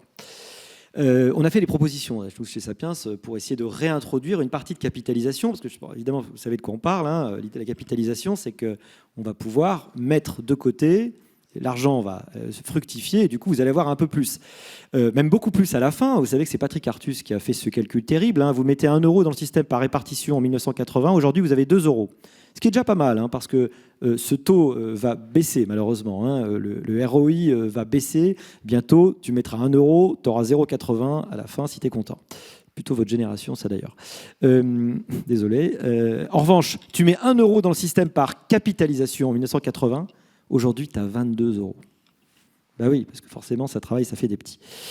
Aujourd'hui, les gens pensent qu'ils épargnent pour leur retraite. Non, l'argent va partir directement pour financer les actifs. Et vous connaissez toutes ces statistiques qu'on a répétées pendant le débat sur les retraites. En 1968, on avait 4 cotisants pour un retraité. Aujourd'hui, on a 1,7 cotisants pour un retraité. À terme, on aura 1 cotisant pour un retraité. Forcément, ça va mal finir. C'est vraiment dommage parce que on peste toujours, vous savez, contre les fonds de pension américains qui achètent notre économie. C'est vrai. Ils achètent notre économie, ils sont des acteurs extrêmement importants. C'est le dentiste à la retraite de Floride. C'est lui qui a épargné. Bon. Mais pourquoi nous ? Pourquoi on ne fait pas la même chose ?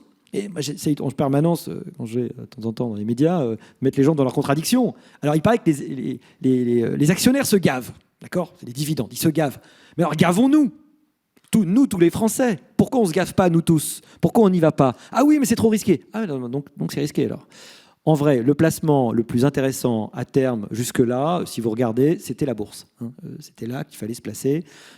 Peut-être quelques immeubles dans Paris pouvaient être intéressants. Depuis 2000, 350% quand même, mais c'est un peu exceptionnel. Vraiment, sur le long terme, le meilleur placement, c'est la bourse. Pourquoi les gens vont-ils sur le livret A à taux réel négatif, excusez-moi, il est toujours négatif, taux réel du livret A, parce qu'ils ont une grande ignorance des mécanismes financiers en réalité, puis ils ont un peu peur. Voilà. Et puis ça nous arrange pas mal parce que ça finance le logement social en réalité. Alors c'est vrai qu'il y a beaucoup d'épargne, c'est vrai que les Français épargnent beaucoup, peut-être parce qu'ils sont, et d'ailleurs c'est plutôt remonté, peut-être parce qu'ils sont assez d'ailleurs lucides et puis ils sont un peu plus inquiets, souvent l'épargne c'est un peu d'inquiétude. Oui, il faudrait pouvoir mobiliser cette épargne. Elle pourrait être mobilisée de façon intelligente, peut-être un peu plus vers du private equity, mais aussi vers des investissements évidemment qui nécessitent un peu de recherche et développement en amont. Pourquoi pas un grand emprunt voilà, c'est tout à fait possible. La vraie question, c'est celle du taux qui est servi pour arriver à attirer les gens. Évidemment, nous on est tous pareils. Enfin, je veux dire, les Français, ils veulent le taux le plus haut possible avec le moins de risques. Voilà. Et vous savez que malheureusement, il y a un arbitrage. Voilà. High risk, high return, etc. Donc, il y a une poche là. Il y a quelque chose à faire. Et moi, je pense qu'on peut toujours arriver à mettre un peu de capitalisation. Alors, évidemment, le problème, c'est qu'on est forcément dépendant du système par répartition parce que vous ne pouvez pas du jour au lendemain laisser tomber. Les retraités, ils ont rien mis de côté aujourd'hui. Donc, ils ont besoin des jeunes pour travailler. Donc, ce qu'il faut, ce serait profiter d'une sorte de vide démographique. On a décrit ça dans une note. Vide démographique à la faveur de la mort des gens du baby boom. enfin du baby boom, du papy boom, ils vont bientôt mourir. Bon, désolé, mais c'est comme ça. Et donc, il va y avoir un petit vide. Donc, on va pouvoir arriver à orienter une partie des cotisations sans augmenter le poids sur le salaire net, enfin sur le salaire total, donc sans baisser le salaire net, augmenter une partie des cotisations pour créer cette épargne longue qu'aujourd'hui, en fait, les plus riches font. Je veux dire, la CAPI, tout le monde l'a fait quand vous êtes riche, vous la faites. L'intérêt, c'est de donner accès à des gens qui sont plutôt à des salaires plus bas, accès à cette épargne. Et là, ça veut dire que très rapidement, vous avez des masses très importantes d'argent que vous allez pouvoir mobiliser, évidemment, en plus en les pilotant, parce que c'est des fonds que vous allez pouvoir plus facilement piloter. Alors c'est vrai que c'est quand même assez dingue. La finance éthique, c'est tellement du manichéisme débile que la guerre, c'est pas bien, on va pas financer la défense. Oui, mais je veux dire, au char de Poutine, tu vas pas dire la guerre, c'est pas bien. Je veux dire, c'est ça où c'est quand même d'une bêtise qui est quand même assez astronomique. Peut-être qu'il faudrait faire évoluer, peut-être qu'on peut faire évoluer les critères. Dans un monde qui est quand même foncièrement différent, est-ce que préparer la défense, c'est pas quelque chose qui n'est pas non éthique ou qui a du sens? Là, ce serait peut-être une évolution un peu intéressante à faire. Justement, pour revenir sur le côté très opérationnel du financement et l'intérêt d'utiliser l'épargne réglementée pour le secteur de la défense, cette épargne, elle a un inconvénient majeur, c'est qu'elle est liquide et que du jour au lendemain, théoriquement en tout cas, les Français pourraient se ruer sur leur livret A et laisser les comptes à zéro, ce qui n'est pas forcément compatible a priori avec les besoins à long terme de financement. Comment on juge de ces différents risques, que ce soit du point de vue de la DGA, mais aussi du point de vue de vos travaux sur le financement de la BITD, monsieur le député? Alors, on rentre dans des mécanismes qui sont beaucoup plus bancaires que des mécanismes de financement de la BITD. Nous, on n'est pas parti de l'hypothèse que la perte de confiance pouvait déclencher la volonté de vider les livrets. On est parti du constat qu'aujourd'hui, on est plutôt dans un gonflement de l'épargne, dans un stock d'épargne qui est quand même assez conséquent et stable, au-delà même de l'augmentation récente. Donc, ma posture n'est pas celle de faire des anticipations de scénarios, je dirais, économiques ou financiers. Au contraire, l'idée est de dire, c'est pas pour les épargnants, c'est pour les industriels, mais ça a la même valeur, c'est d'avoir, si possible, même si a priori c'est impossible, des politiques qui tiennent leurs promesses et donc de donner de la visibilité. La grosse difficulté que l'on a aujourd'hui, c'est d'être capable politiquement de donner des horizons, c'est le cas de le dire, des horizons qui permettent de donner de la confiance. C'est une répondre par une pirouette, mais c'est plutôt d'éviter que les gens aient envie de vider leur épargne que de faire en sorte de trouver la mécanique de comment on fait si demain ils se pointent tous à la banque. Je pense que si ça devait arriver, on serait dans une situation qui, à mon avis, serait la conséquence d'événements mondiaux, et que notre problème, il ne serait pas franco-français, il serait sûrement international. Donc c'est vraiment d'aller chercher la confiance et d'avoir de la visibilité interne. Je donne un autre exemple qui sera dans la loi et sur lequel j'ai travaillé et qui ne me convient pas, par exemple. C'est le logement, où aujourd'hui on a une fiscalité du logement qui est ancienne, avec des lois qui doivent être de 74, et qu'on a énormément de mal à bouger. Et un des arguments qu'on a eu, nous, en tant que commissaire aux finances, vis-à-vis de Bercy, qui fait un petit mouvement là, sur un sujet qui est le logement meublé courte durée, c'est de dire, vous nous dites qu'on bouge un peu et on fera mieux l'an prochain. Les gens, ils veulent pas ça. Ils veulent savoir où on va à long terme et leur dire, voilà où on va aller fiscalement, plutôt que de dire, allez, on fait un demi-mouvement qui va servir à rien. Et puis de toute façon, on sait très très bien qu'on va être obligé de refaire un mouvement demain. C'était un petit peu la logique que l'on avait sur les retraites, où la posture d'Édouard Philippe à l'époque était de dire on fait vraiment une réforme de fond, alors que là on a fait du paramétrique, et on sait très très bien, vous l'évoquiez que tout à l'heure, qu'on aurait peut-être la fenêtre de tir du décès des papy boomers, mais on sait très bien qu'on va revenir sur les retraites en 2027. Enfin, je veux dire, c'est évident, on pourra pas. Enfin, ce qu'on a fait aujourd'hui nous permet de tenir quelques années, c'est tout. Alors en complément sur la liquidité de l'épargne, en fait, dans les travaux, donc nous, côté DGA, on discute avec la Direction Générale du Trésor, côté Bercy aussi, sur les différents outils d'épargne pour aller capter cette épargne.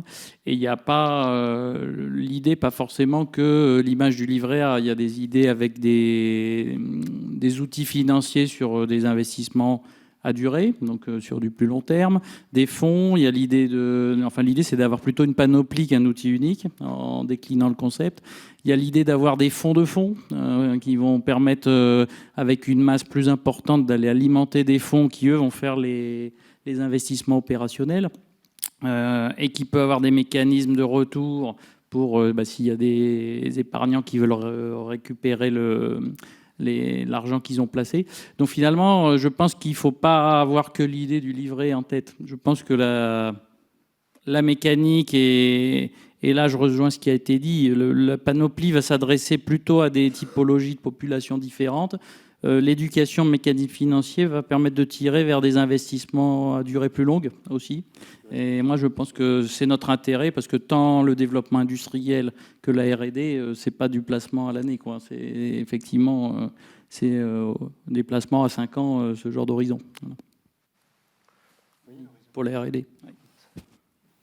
Et justement, sur cet aspect assez intéressant du financement et des priorités qui peuvent être données d'un point de vue politique au fléchage de l'épargne des Français, si je puis dire, comment faire face à la tendance actuelle qu'évoquait M. Babot sur la finance éthique, responsable. Enfin, on ne va pas pouvoir financer tout en même temps. Enfin, le logement social aujourd'hui accapare une très très grande partie de l'épargne fléchée. Est-ce que la priorité doit toujours être donnée au logement social par rapport aux enjeux de transition énergétique, numérique, mais aussi de la défense? Enfin, comment on arbitre ça très concrètement dans les travaux de la majorité? Est-ce qu'on se pose ces questions à long terme? Quel équilibre? Et si oui, comment ils sont tranchés? Je passerai plutôt la parole aux techniciens sur ces sujets-là, mais sur la partie politique, l'idée c'est aussi de sortir de la naïveté, quoi. Dire les indices, allons chercher, par exemple, c'était un des sujets qu'on a évoqué, allons chercher qui finance l'ONG, qui pousse ces sujets-là. Alors faisons de la politique. Allons voir qui y a derrière, qui finance, parce que derrière des critères éthiques, on n'a pas forcément simplement la volonté d'avoir un monde plus vert et plus sympathique et qu'on transmet aux générations futures en meilleur état. Une des plus grosses augmentations dans la LPM, c'est le renseignement. C'est de la cybercriminalité, c'est la construction du fort de Vincennes. Voilà, je veux dire, c'est peut-être pas une réponse en ligne droite, mais aujourd'hui, c'est dans ces endroits-là qu'il faut aller chercher les réponses. C'est de se dire que ce ne sont pas des critères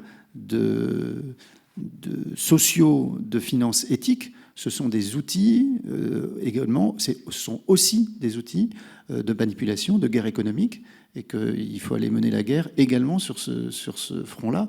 Et donc, sortons de notre naïveté et allons chercher d'où ça vient et pourquoi c'est là, et quels sont les vrais leviers qui ne sont pas que des leviers de bienveillance, y compris de nos alliés. Je pense, moi, j'ajoute sur ce point-là. Oui, sur ce point-là, la guerre économique, c'est une réalité. Le monde de l'armement, comme le reste, reste un milieu compétitif à l'échelle mondiale. C'est la guerre par les standards, c'est la guerre par l'influence. Les critères éthiques, je vous incite à comparer ceux que l'Europe discute versus ceux que les États-Unis appliquent ou d'ailleurs n'appliquent pas. Je dirais c'est là où il faut faire tomber la naïveté. Qui pousse quoi là-dedans, c'est vite très intéressant. Sans cibler tel ou tel pays dans ce forum ici, mais c'est quand même assez intéressant de faire ces comparaisons pour se dire est-ce qu'on ne se crée pas des contraintes supplémentaires, d'où viennent-elles? Sur la partie de l'éthique, je citerai le débat qu'il y a eu l'année dernière sur les histoires de développement durable. Justement, je reprends votre image du verre kaki. Le verre kaki était vu comme pas vert, du coup, en disant au titre des labellisations ESG, donc la partie environnementale, l'activité défense aurait été non éligible, associée à d'autres domaines.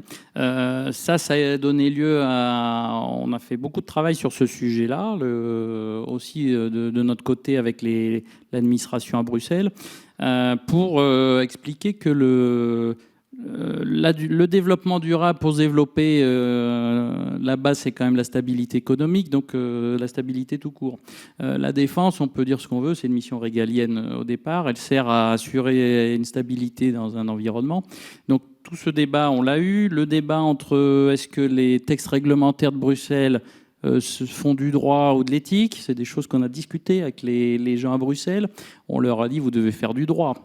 L'éthique, c'est après chacun qui va utiliser, qui décidera. Et de façon très concrète, on a prouvé que les entreprises du secteur défense, elles font beaucoup de choses pour aller dans le développement durable. Déjà parce qu'elles sont duales, parce que c'est un facteur d'attractivité pour l'embauche. Et donc, de toute façon, elles rentrent dans la même problématique que toutes les autres entreprises. Juste pour vous fixer une idée, pour ne pas avoir une fausse idée, je vous disais, la base industrielle défense, c'est 4500 entreprises. Si vous faites une espèce de moyenne statistique, la carte d'identité typique, c'est une PME de 50 personnes qui fait moins de 20% de son chiffre d'affaires dans la défense. Les pure players défense, ils sont que quelques-uns, quelques gros en haut qui pilotent. Toute la chaîne de sous-traitance, c'est des entreprises qui font beaucoup plus d'activités civiles que d'activités de défense. Donc de toute façon, c'est un faux débat de vouloir les ostraciser parce que le mouvement, ils le prennent au titre de leur activité civile et la défense n'a pas de raison de s'exclure de ce mouvement-là. Donc je pense que tout ça, c'est un débat de naïveté qu'on peut contrer. Et d'ailleurs, il y aura bientôt un règlement, la taxonomie, ça va revenir. Hein, ça a été mis un petit peu au congélateur avec la guerre en Ukraine. Mais j'ai noté qu'Interreg, Bruxelles a dit qu'il y aurait un règlement spécifique défense, ce qui veut dire que la défense réintègre les secteurs économiques qui peuvent être sous la coupe de la taxonomie, alors qu'avant, elle en était exclue.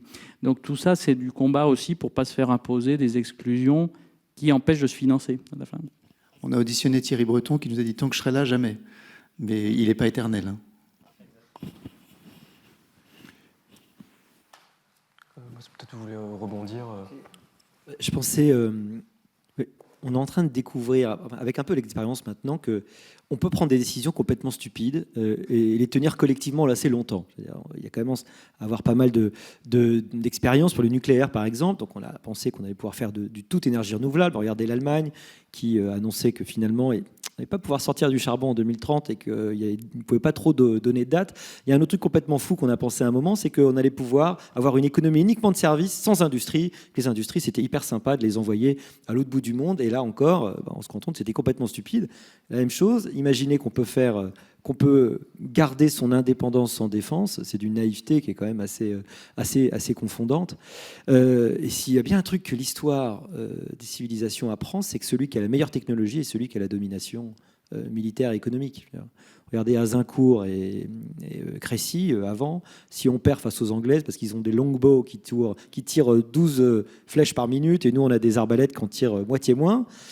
Pourquoi à Castillon la bataille on gagne? Parce qu'on a l'artillerie, le début de l'artillerie, et enfin on a ça. Pourquoi Démosthène gagne, outre une astuce pour les amener à Salamine, et pour pas avoir le problème de la taille, il avait renforcé les rostres des galères. Il avait beaucoup investi. Et c'était à l'époque, du coup, la meilleure techno. La meilleure techno fait celui qui va dominer. Alors, si on réfléchit, et je sais qu'évidemment, on réfléchit énormément dans tous les cercles de défense sur la guerre de demain, même la guerre d'aujourd'hui, c'est d'abord une guerre d'influence. C'est-à-dire, les croix gammées taguées, c'était russe, je veux dire. Et on sait maintenant que la CIA avait financé autrefois, pour reprendre le côté américain, l'expressionnisme abstrait. C'est la CIA qui a financé le développement de l'expressionnisme abstrait. Ces trucs-là existent toujours. C'est-à-dire que l'espèce de soft power et de pouvoir d'influence, c'est de la défense qui ne dit pas son nom. Là, c'est pas dans les taxonomies. Hein. Donc, il faut pas être complètement naïf sur ce côté-là. Et ce qui fait probablement le pouvoir militaire de demain, c'est la meilleure IA. Hein. Et là, c'est toujours déprimant, mais tu regardes Amazon, budget, développement, 43 milliards, si je ne me trompe pas, et le CNRS, on est entre 3 et 4. En tout. Hein. Sciences sociales comprises.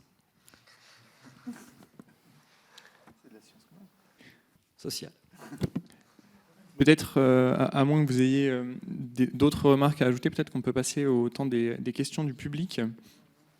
Et donc, je vais passer ce micro à Adèle, qui va pouvoir prendre les différentes questions.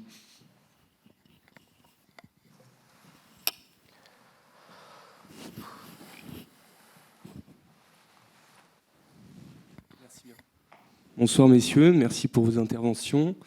J'avais une question qui concernait un peu tout le monde, et il se base sur votre constat, monsieur Babot, qu'en France, on n'a plus trop d'argent public. Et donc, du coup, est-ce que vous en avez parlé un petit peu, est-ce qu'on n'utiliserait pas des fonds privés, mais des fonds privés français, justement, pour financer ces recherches des entreprises? Je pense notamment en 2020, à la sortie du Covid, il y a Tikeo qui ont racheté Ace, donc ils font du private equity pour toute la supply chain aéronautique de défense française. Je trouve que c'est une bonne première initiative, mais on dit qu'il n'y a pas assez. Donc vous, quels sont vos travaux à la DGA pour motiver des fonds, des banques françaises, des fonds de PI, pour justement investir là-dedans et faire qu'en France, on ait assez de fonds justement pour contribuer ça et pour remplacer, entre guillemets, l'argent public qu'on n'a plus? Je dirais juste en démarrage ce que j'évoquais tout à l'heure, à savoir le lien armée-nation.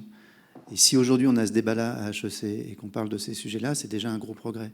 Si on arrive à faire passer dans le 49.3 un amendement comme quoi on va flécher l'épargne des Français qui est aujourd'hui dans les banques vers la BITD, c'est aussi un gros progrès. Et donc c'est une dynamique dans laquelle le public a sa responsabilité d'entraînement. En votant ce genre de loi, on prouve que c'est possible. En votant une LPM, on donne de la visibilité, ce que je disais tout à l'heure. Et ensuite, il faut que ça enchaîne. Et ce que je trouve comme étant une plutôt bonne nouvelle, c'est que, on soit ici à parler d'économie de guerre et de défense à HEC, c'est que vous évoquiez des fonds, mais Weinberg s'est créé, les Defense Angels est aussi une initiative assez récente, et qu'on voit qu'aujourd'hui, il y a un certain nombre de mouvements qui se mettent en place pour de l'investissement souverain. Et donc, moi, je suis plutôt optimiste parce que, à la réponse de la taxonomie et des ONG, on va avoir finalement des salauds de capitalistes qui vont se dire que c'est un business rentable, c'est un business qui a de la visibilité, donc autant y mettre de l'argent. Et ce qu'on n'est pas capable de faire par les banques, parce que pour X raisons qu'on a déjà évoquées, ils n'y vont pas, allons-y avec notre propre argent, structurons-nous. Et aujourd'hui, l'ensemble de la filière défense se structure pour ça. Les JCAT, JFAS, les organismes qui pilotent sont moteurs là-dessus. Donc le simple fait qu'on en parle ce soir et que ça devienne un sujet est, à mon avis, un signe positif d'entraînement de ce genre d'initiative. Alors moi, j'ajouterais, oui, on utilise déjà les fonds privés, en fait, depuis un certain temps. Que fait la DGA? Nous, les fonds privés, moi, sur la partie affaires industrielles, intelligence économique, je rencontre beaucoup d'investisseurs. Je dirais, je rencontre les banques, je rencontre des investisseurs. Ce que viennent chercher les investisseurs quand ils viennent nous voir, c'est une explication de la LPM pour se faire une idée de c'est quoi la réalité du business qu'il y a derrière, c'est quoi les contraintes réglementaires du marché défense. Donc ça, c'est toutes des choses qu'on leur explique. Moi, j'ai rencontré Serge Weinberg, il est venu nous voir avant de créer son fonds pour se faire une idée. Alors, il aimait déjà le secteur, donc il avait envie, mais il est venu pour se faire expliquer un petit peu les contraintes et se dire j'y vais ou pas. Il y est allé. Donc parce qu'il faut voir que la défense, c'est de la tech c'est rentable, je dirais, d'un point de vue investissement. On a des fonds aussi d'État. Moi, je pilote le comité d'orientation d'un fonds d'investissement qui s'appelle Definvest pour, on va dire, un petit peu booster le développement de certaines entreprises. On a un effet de levier qu'on a calculé qui est entre 7 et 8, c'est-à-dire que, en fait, ce que fait la DGA est scruté par les investisseurs. Quand la DGA met 1 euro, il y a 7 à 8 euros de fonds privés qui viennent mettre de l'argent aussi en se disant si la DGA y va, c'est qu'il doit y avoir un truc. Donc je dirais, ça c'est très concret, c'est très opérationnel pour le coup. Donc on place une partie d'argent, des choses minoritaires. Nous, on ne cherche pas, et ça rassure le marché aussi, cette stratégie d'investissement. On ne cherche pas à être contrôlant parce qu'on pense que ce n'est pas le boulot de l'État de contrôler les entreprises. Donc le marché est rassuré parce qu'ils mettent un peu d'argent, c'est que ça doit avoir une valeur sur ce qui va se développer derrière. Et deux, ils n'en mettent pas suffisamment pour avoir une espèce de contrôle par l'État de l'entreprise. Donc on va pouvoir gérer l'entreprise de façon, je dirais, standard.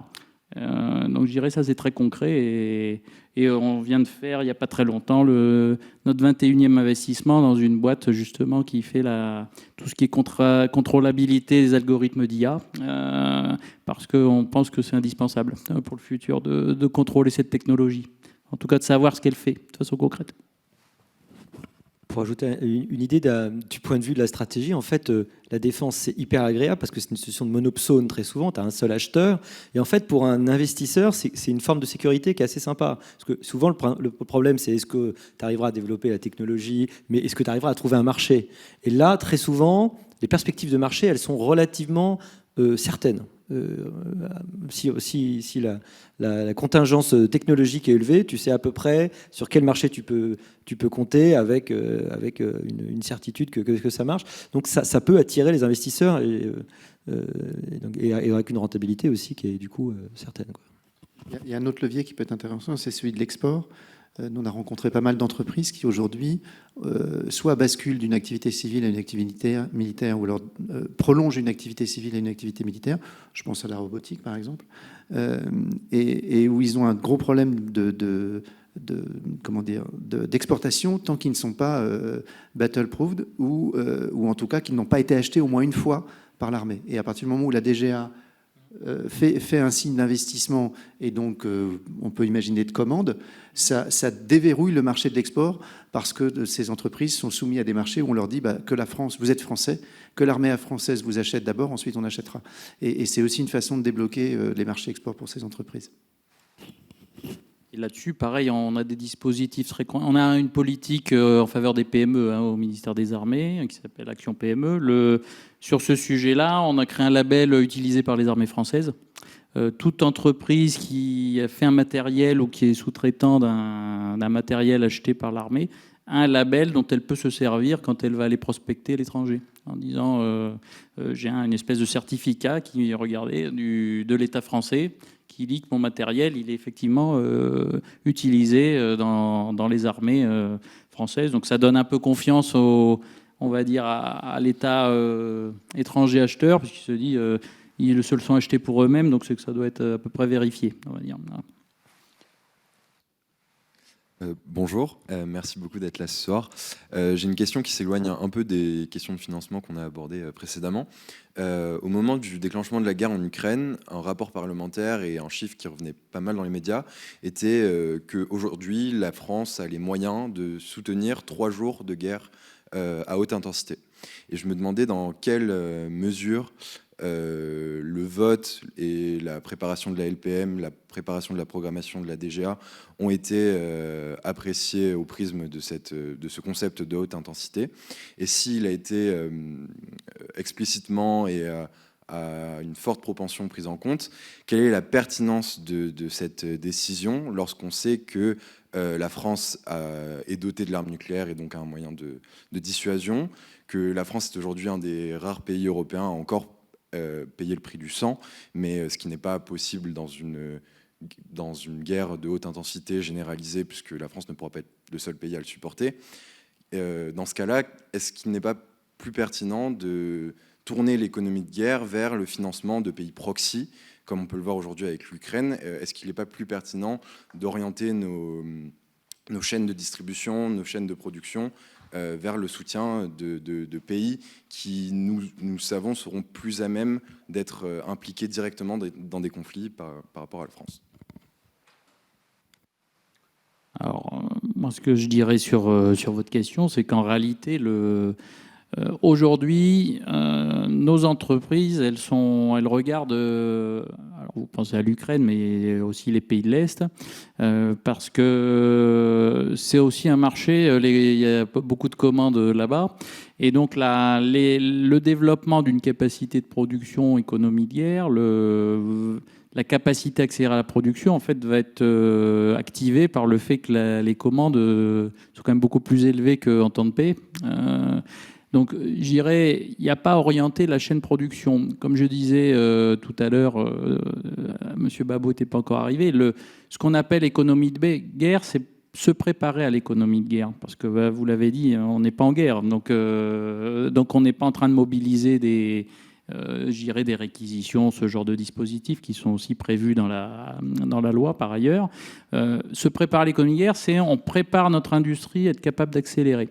L'accélération, parce qu'on se dit on peut en avoir besoin pour nous-mêmes, mais l'accélération, si vous avez, je citais l'exemple des exports Rafale chez Dassault, La commande, elle ne vient pas de l'État français, elle vient des clients export, mais elle permet quelque part en grandeur nature de voir que Dassault était capable de faire x3 sur sa capacité de production de Rafale.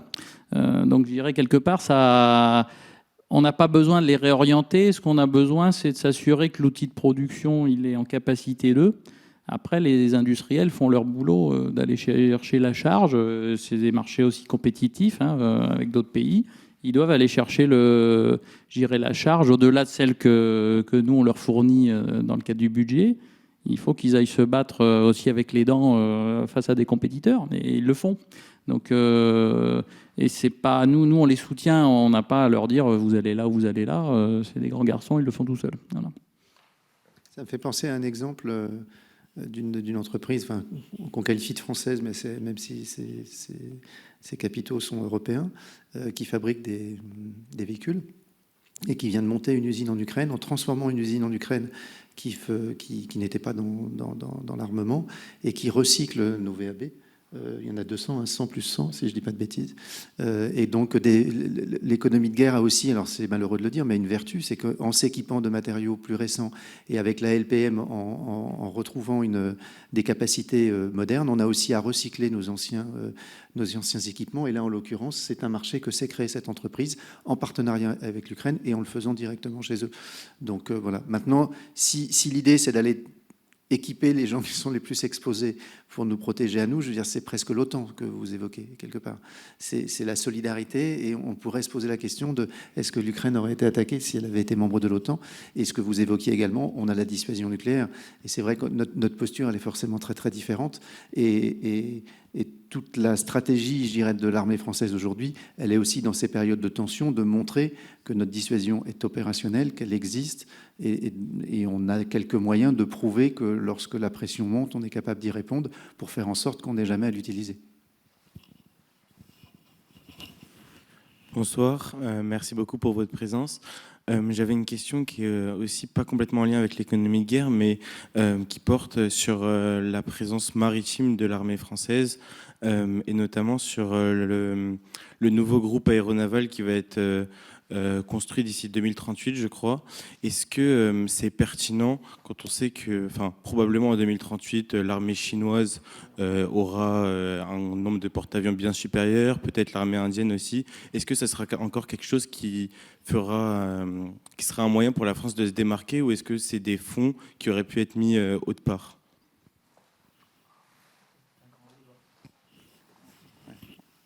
Je commence. C'est presque plus une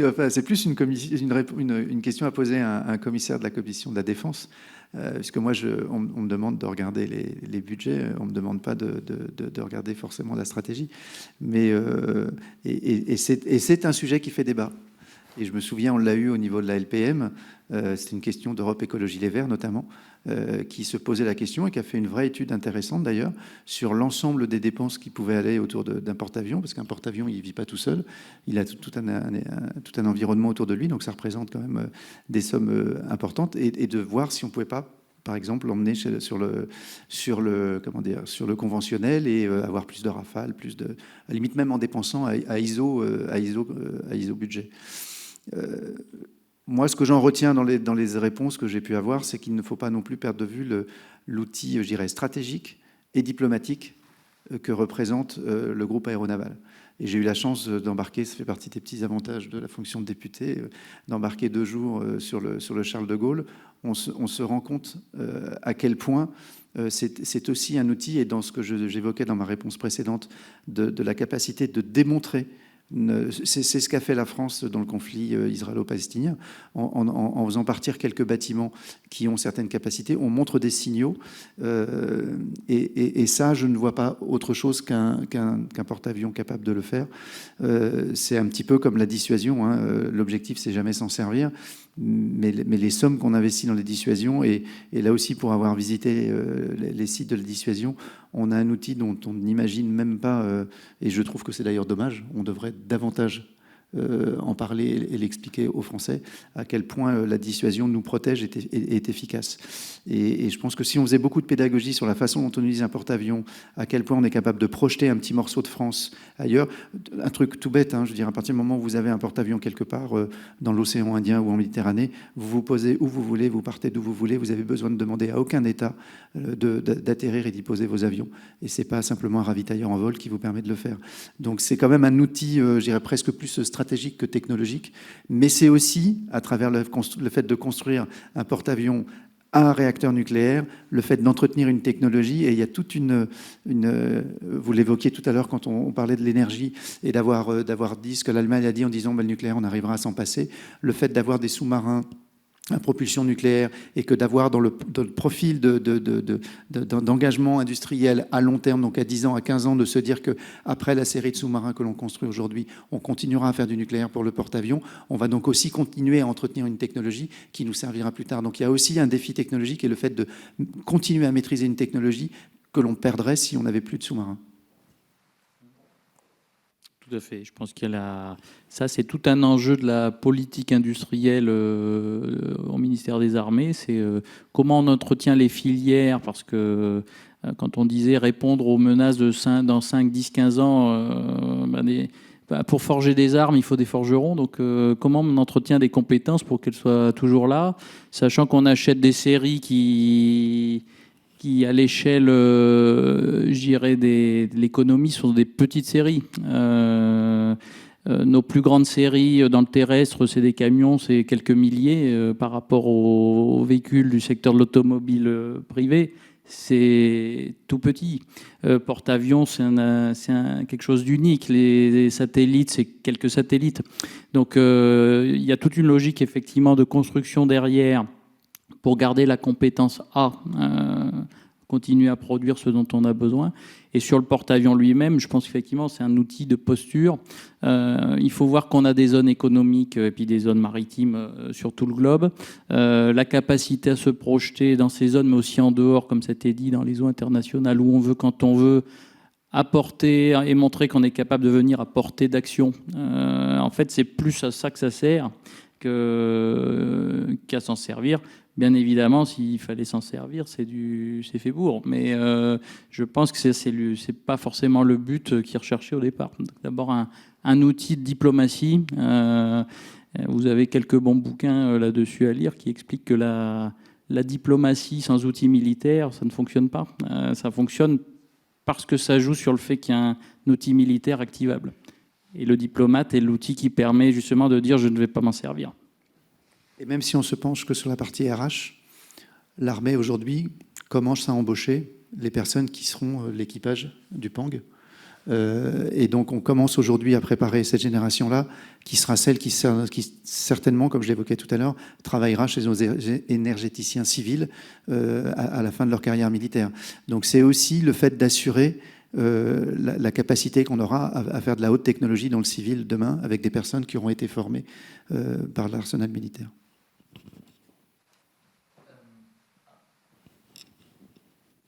Allô. Oui. Moi, j'aurais un peu la même question, mais différente quand même, parce que autant je comprends vraiment bien l'utilité d'avoir un porte-avions, parce qu'aujourd'hui on est une puissance qui a besoin de se projeter, et dans tous les cas on ne fera jamais la guerre ni contre l'Espagne, ni contre l'Italie, ni contre l'Allemagne, ni contre la Belgique, donc j'arrive à concevoir qu'on puisse avoir besoin d'un porte-avions. Néanmoins, je comprends pas, mais alors vraiment pas du tout, à quoi ça nous sert d'avoir des chars d'assaut comme par exemple Leclerc en France, alors même que on n'a pas de menace dans notre, à part la Russie, mais on voit bien qu'elle est bien pour l'instant très embourbée en Ukraine, et je vois pas pourquoi est-ce que la Russie déciderait d'attaquer massivement l'ensemble de l'Union européenne. En fait, j'arrive pas à comprendre, alors même qu'on a l'arme nucléaire, pourquoi est-ce qu'on conserve des chars d'assaut et même des équipements militaires extrêmement lourds qui serviraient qu'à une guerre interétatique, en fait, alors que voilà, la dissuasion est censée nous éviter ça. Enfin, je peux comprendre pourquoi on a besoin de Rafale pour aller bombarder, comme en 2015, par exemple, l'État islamique, mais j'arrive pas vraiment à comprendre l'utilité même de garder, par exemple, 200 chars Leclerc qu'on n'envoie même pas en fait en Ukraine et qu'on garde dans des garages et dont on se sert finalement très peu.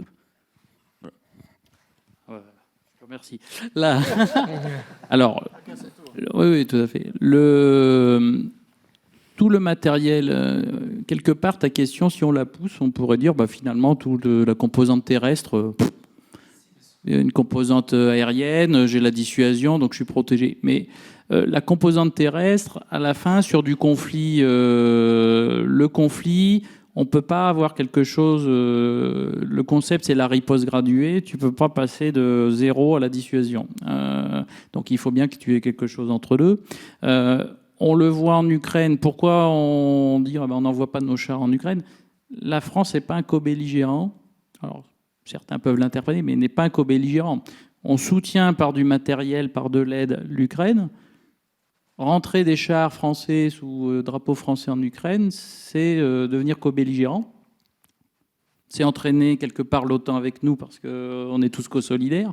Donc ça, c'est quelque chose qu'on ne fera pas. Pour autant, si un jour on a besoin de cette capacité, et je rappelle que nos chars, on peut aussi les projeter. Alors le Leclerc, il n'ira pas en A400M, il sera projeté par bateau, donc ça prend un certain temps. Mais on a des trucs plus légers qui sont projetables avant. Donc on va envoyer des forces d'entrée en premier sur un théâtre qui n'est pas forcément en Europe, d'ailleurs. Et puis on va avoir toute une logistique parce que les militaires ont une expertise en logistique qui est très très élevée pour organiser ce genre de déploiement et des rotaries. Donc c'est du matériel aussi qui peut être déployé. Donc en fait, il ne faut pas le juger qu'à l'aune du conflit qui est en ce moment, qui est un exemple de conflit. Et les tensions, il est probable qu'elles seront de nature différente pour d'autres conflits. Donc je dirais, alors le char Leclerc, on ne l'a pas projeté, dans les conflits au Mali, etc. Mais on a projeté des matériels plus légers. On a cette capacité, s'il faut, à les projeter. Hein. Un des choix qui a été fait dans la LPM, c'est d'avoir une armée qui reste homogène. Et donc, effectivement, on a... Alors, politiquement, je suis obligé de dire qu'on fait les deux, mais il y avait clairement la possibilité de faire de la masse, ou plutôt d'avoir quelque chose de plus complet et de plus polyvalent. Et le choix a été de conserver une armée dite complète avec l'ensemble des vecteurs possibles. Ce qu'on essaye maintenant avec la LPM, c'est d'avoir à la fois l'armée complète et de pousser la masse. Mais c'est un choix stratégique qui a été fait, qui était clairement de ne pas supprimer certains... On pourrait effectivement se dire qu'on supprime certains pans. C'est pas un choix. Là, c'est vraiment du domaine du choix stratégique du ministère des Armées, pour ne pas dire du président de la République. Bonjour.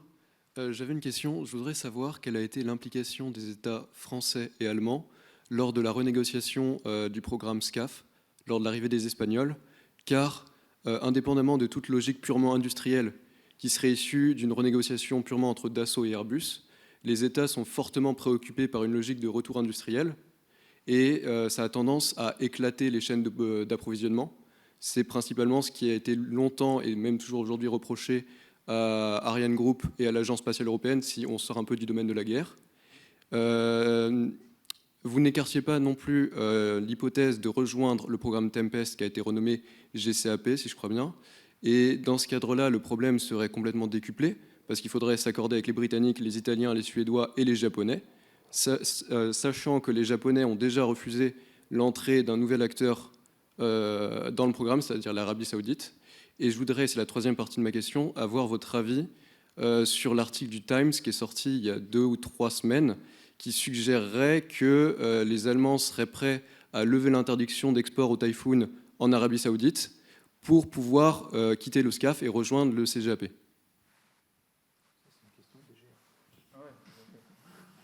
Alors déjà, on n'a pas dit qu'on rejoindrait le programme Tempest. Ce que je disais tout à l'heure, c'est on n'écarte pas l'idée qu'un jour ces 2 programmes puissent se rejoindre, ce qui est un petit peu différent. Donc on n'est pas dans une logique de dire on abandonnerait un bateau pour aller dans un autre. C'est plutôt on se dit il y a 2 programmes finalement dans un espace, alors je veux dire européen géographique. Certes, on va rajouter le Japon, mais il y a un moment, on peut imaginer que sur certaines briques, peut-être que ça ne sera pas le produit complet. Il y a des discussions dans ce sens-là. Est-ce qu'on va développer toute une chaîne complète? Est-ce que l'armement, par exemple, qu'on va mettre sous les 2 avions, s'il y a 2 avions à la fin, chacun va développer? Je ne le crois pas. Il sera commun. Est-ce que ce qui coûte cher dans les avions, la brique moteur, est-ce qu'elles vont vraiment être différentes? Pour l'instant, on est dans des avant-projets, on a des avions papier, ou numériques en tout cas. Et tout ça, c'est des questions qui vont arriver aussi quand les états des 2 projets vont être face au devis du projet réel et vont se dire, bon, on y va ensemble ou pas. L'implication de l'État, c'était la première partie de votre question, au moment de l'entrée de l'Espagne. Sur un programme, sur des programmes d'armement, il y a toujours l'implication des États. Je dirais parce que de facto, comme je disais tout à l'heure, faire de l'armement, c'est d'abord une autorisation des États. La loi, je le rappelle, produire de l'armement, c'est interdit.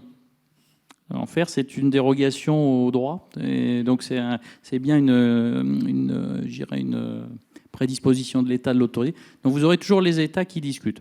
L'histoire du retour industriel, c'est certain. C'est une discussion qui est un peu partout.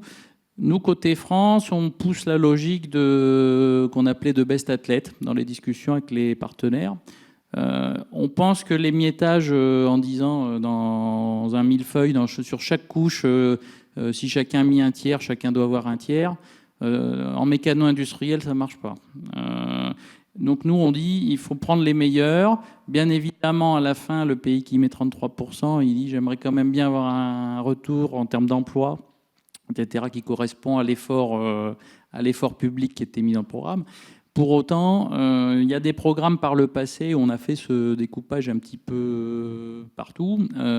Je pense que la logique, elle est plus bonne.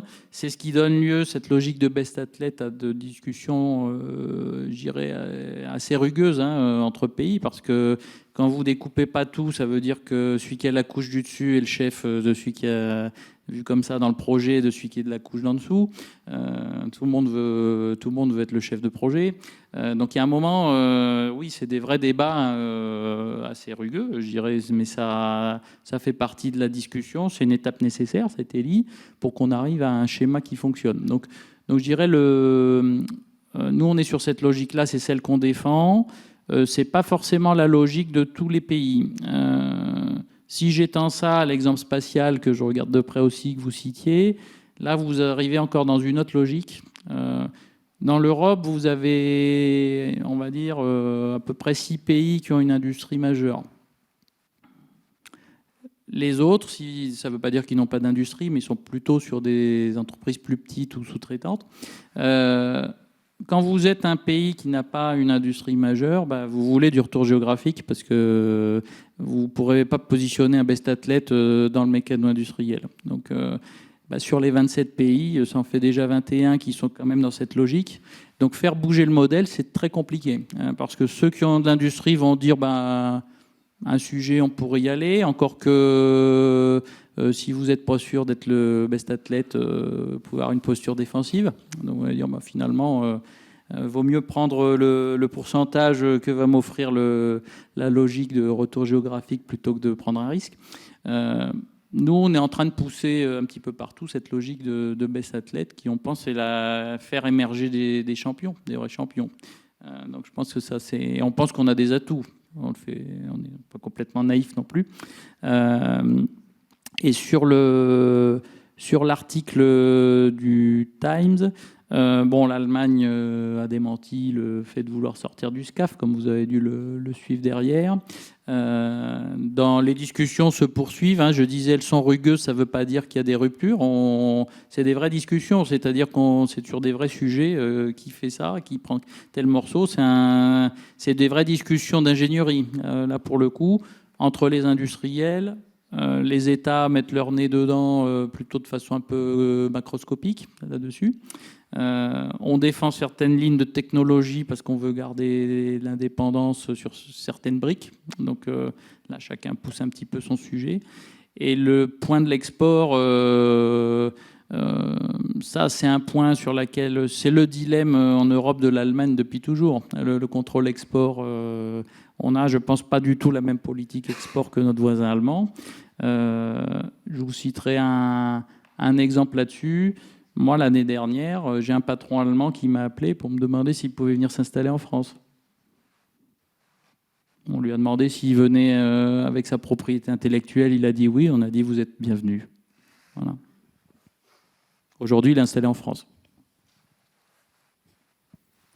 Bonsoir, merci d'être ici.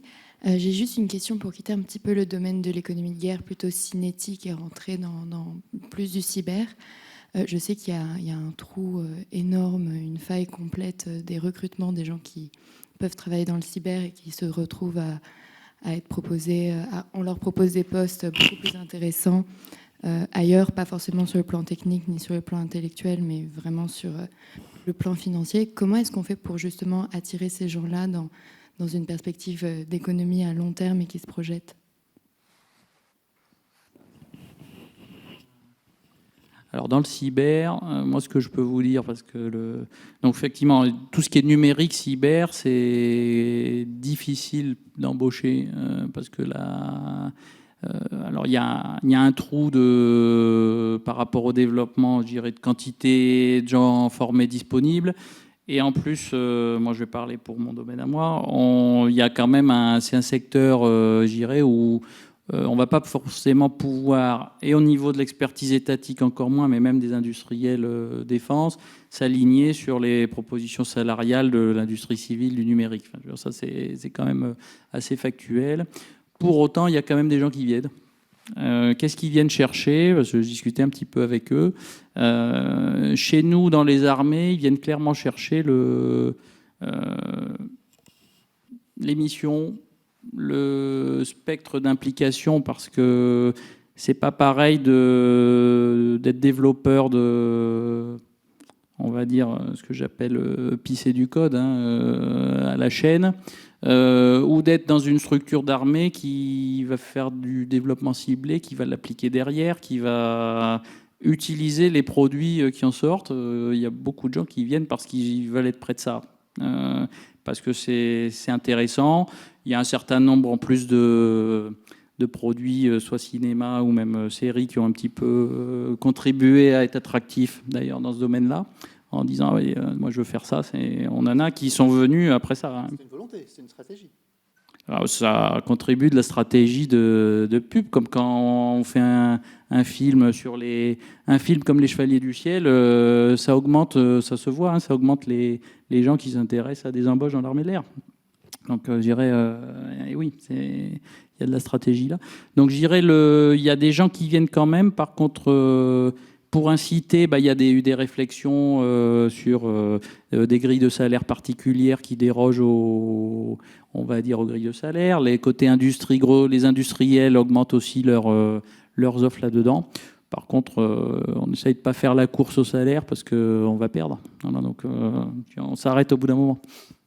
Il y a aussi un autre levier qui a été évoqué tout à l'heure, c'est celui de la réserve. C'est que sur la fibre patriotique, on peut tout à fait, et c'est un des objectifs de la réserve, c'est que sur ces technologies, on peut aussi avoir besoin de gens très pointus pendant des périodes données et pas forcément sur une carrière de 5 ans, 6 ans, 7 ans. Et ça peut être que le civil les paye grassement, mais que sur leur temps de réserve citoyenne, ils viennent s'engager en partie dans l'armée pour apporter du temps et de l'expertise sans forcément y faire une carrière. Et aujourd'hui, compléter les effectifs professionnels par les réservistes qui vont apporter cette compétence-là, sur ce domaine-là, c'est très particulièrement le cas. Et effectivement, pour le Bureau des légendes, si les décors étaient aussi précis, c'est aussi parce que l'armée les a laissés rentrer et il y avait forcément une arrière-pensée. En tout cas, il y a une vraie guerre des talents. Vous savez que les spécialistes de LLM, ils sont recrutés à plus de 2 millions de dollars en ce moment. Et il y a un avionneur, que je ne nommerai pas, un grand avionneur, qui m'a raconté une histoire toute récente qui leur était arrivée sur la guerre des cerveaux. Ils avaient un super ingénieur tout jeune qui voulait, alors ils ont mis 80 000 €. Super bien, c'est quand même pas mal pour un premier salaire. Le gars est parti au bout de 2 mois. D'ingénieur. C'est un ingénieur, bon, c'est un super ingénieur. Et c'est pas de la défense, du civil. Et le gars est parti au bout de 2 mois parce que les Américains, un grand Américain, lui proposait 800 000. Okay, donc effectivement, là, il faut plutôt jouer sur la fibre abriotique ou les trucs comme ça, parce que tu ne peux pas de toute façon être en compétition avec les GAFA, quoi. Ça c'est sûr. Très bien. Écoutez, merci beaucoup pour l'ensemble de vos interventions. Merci à vous pour l'ensemble de vos questions.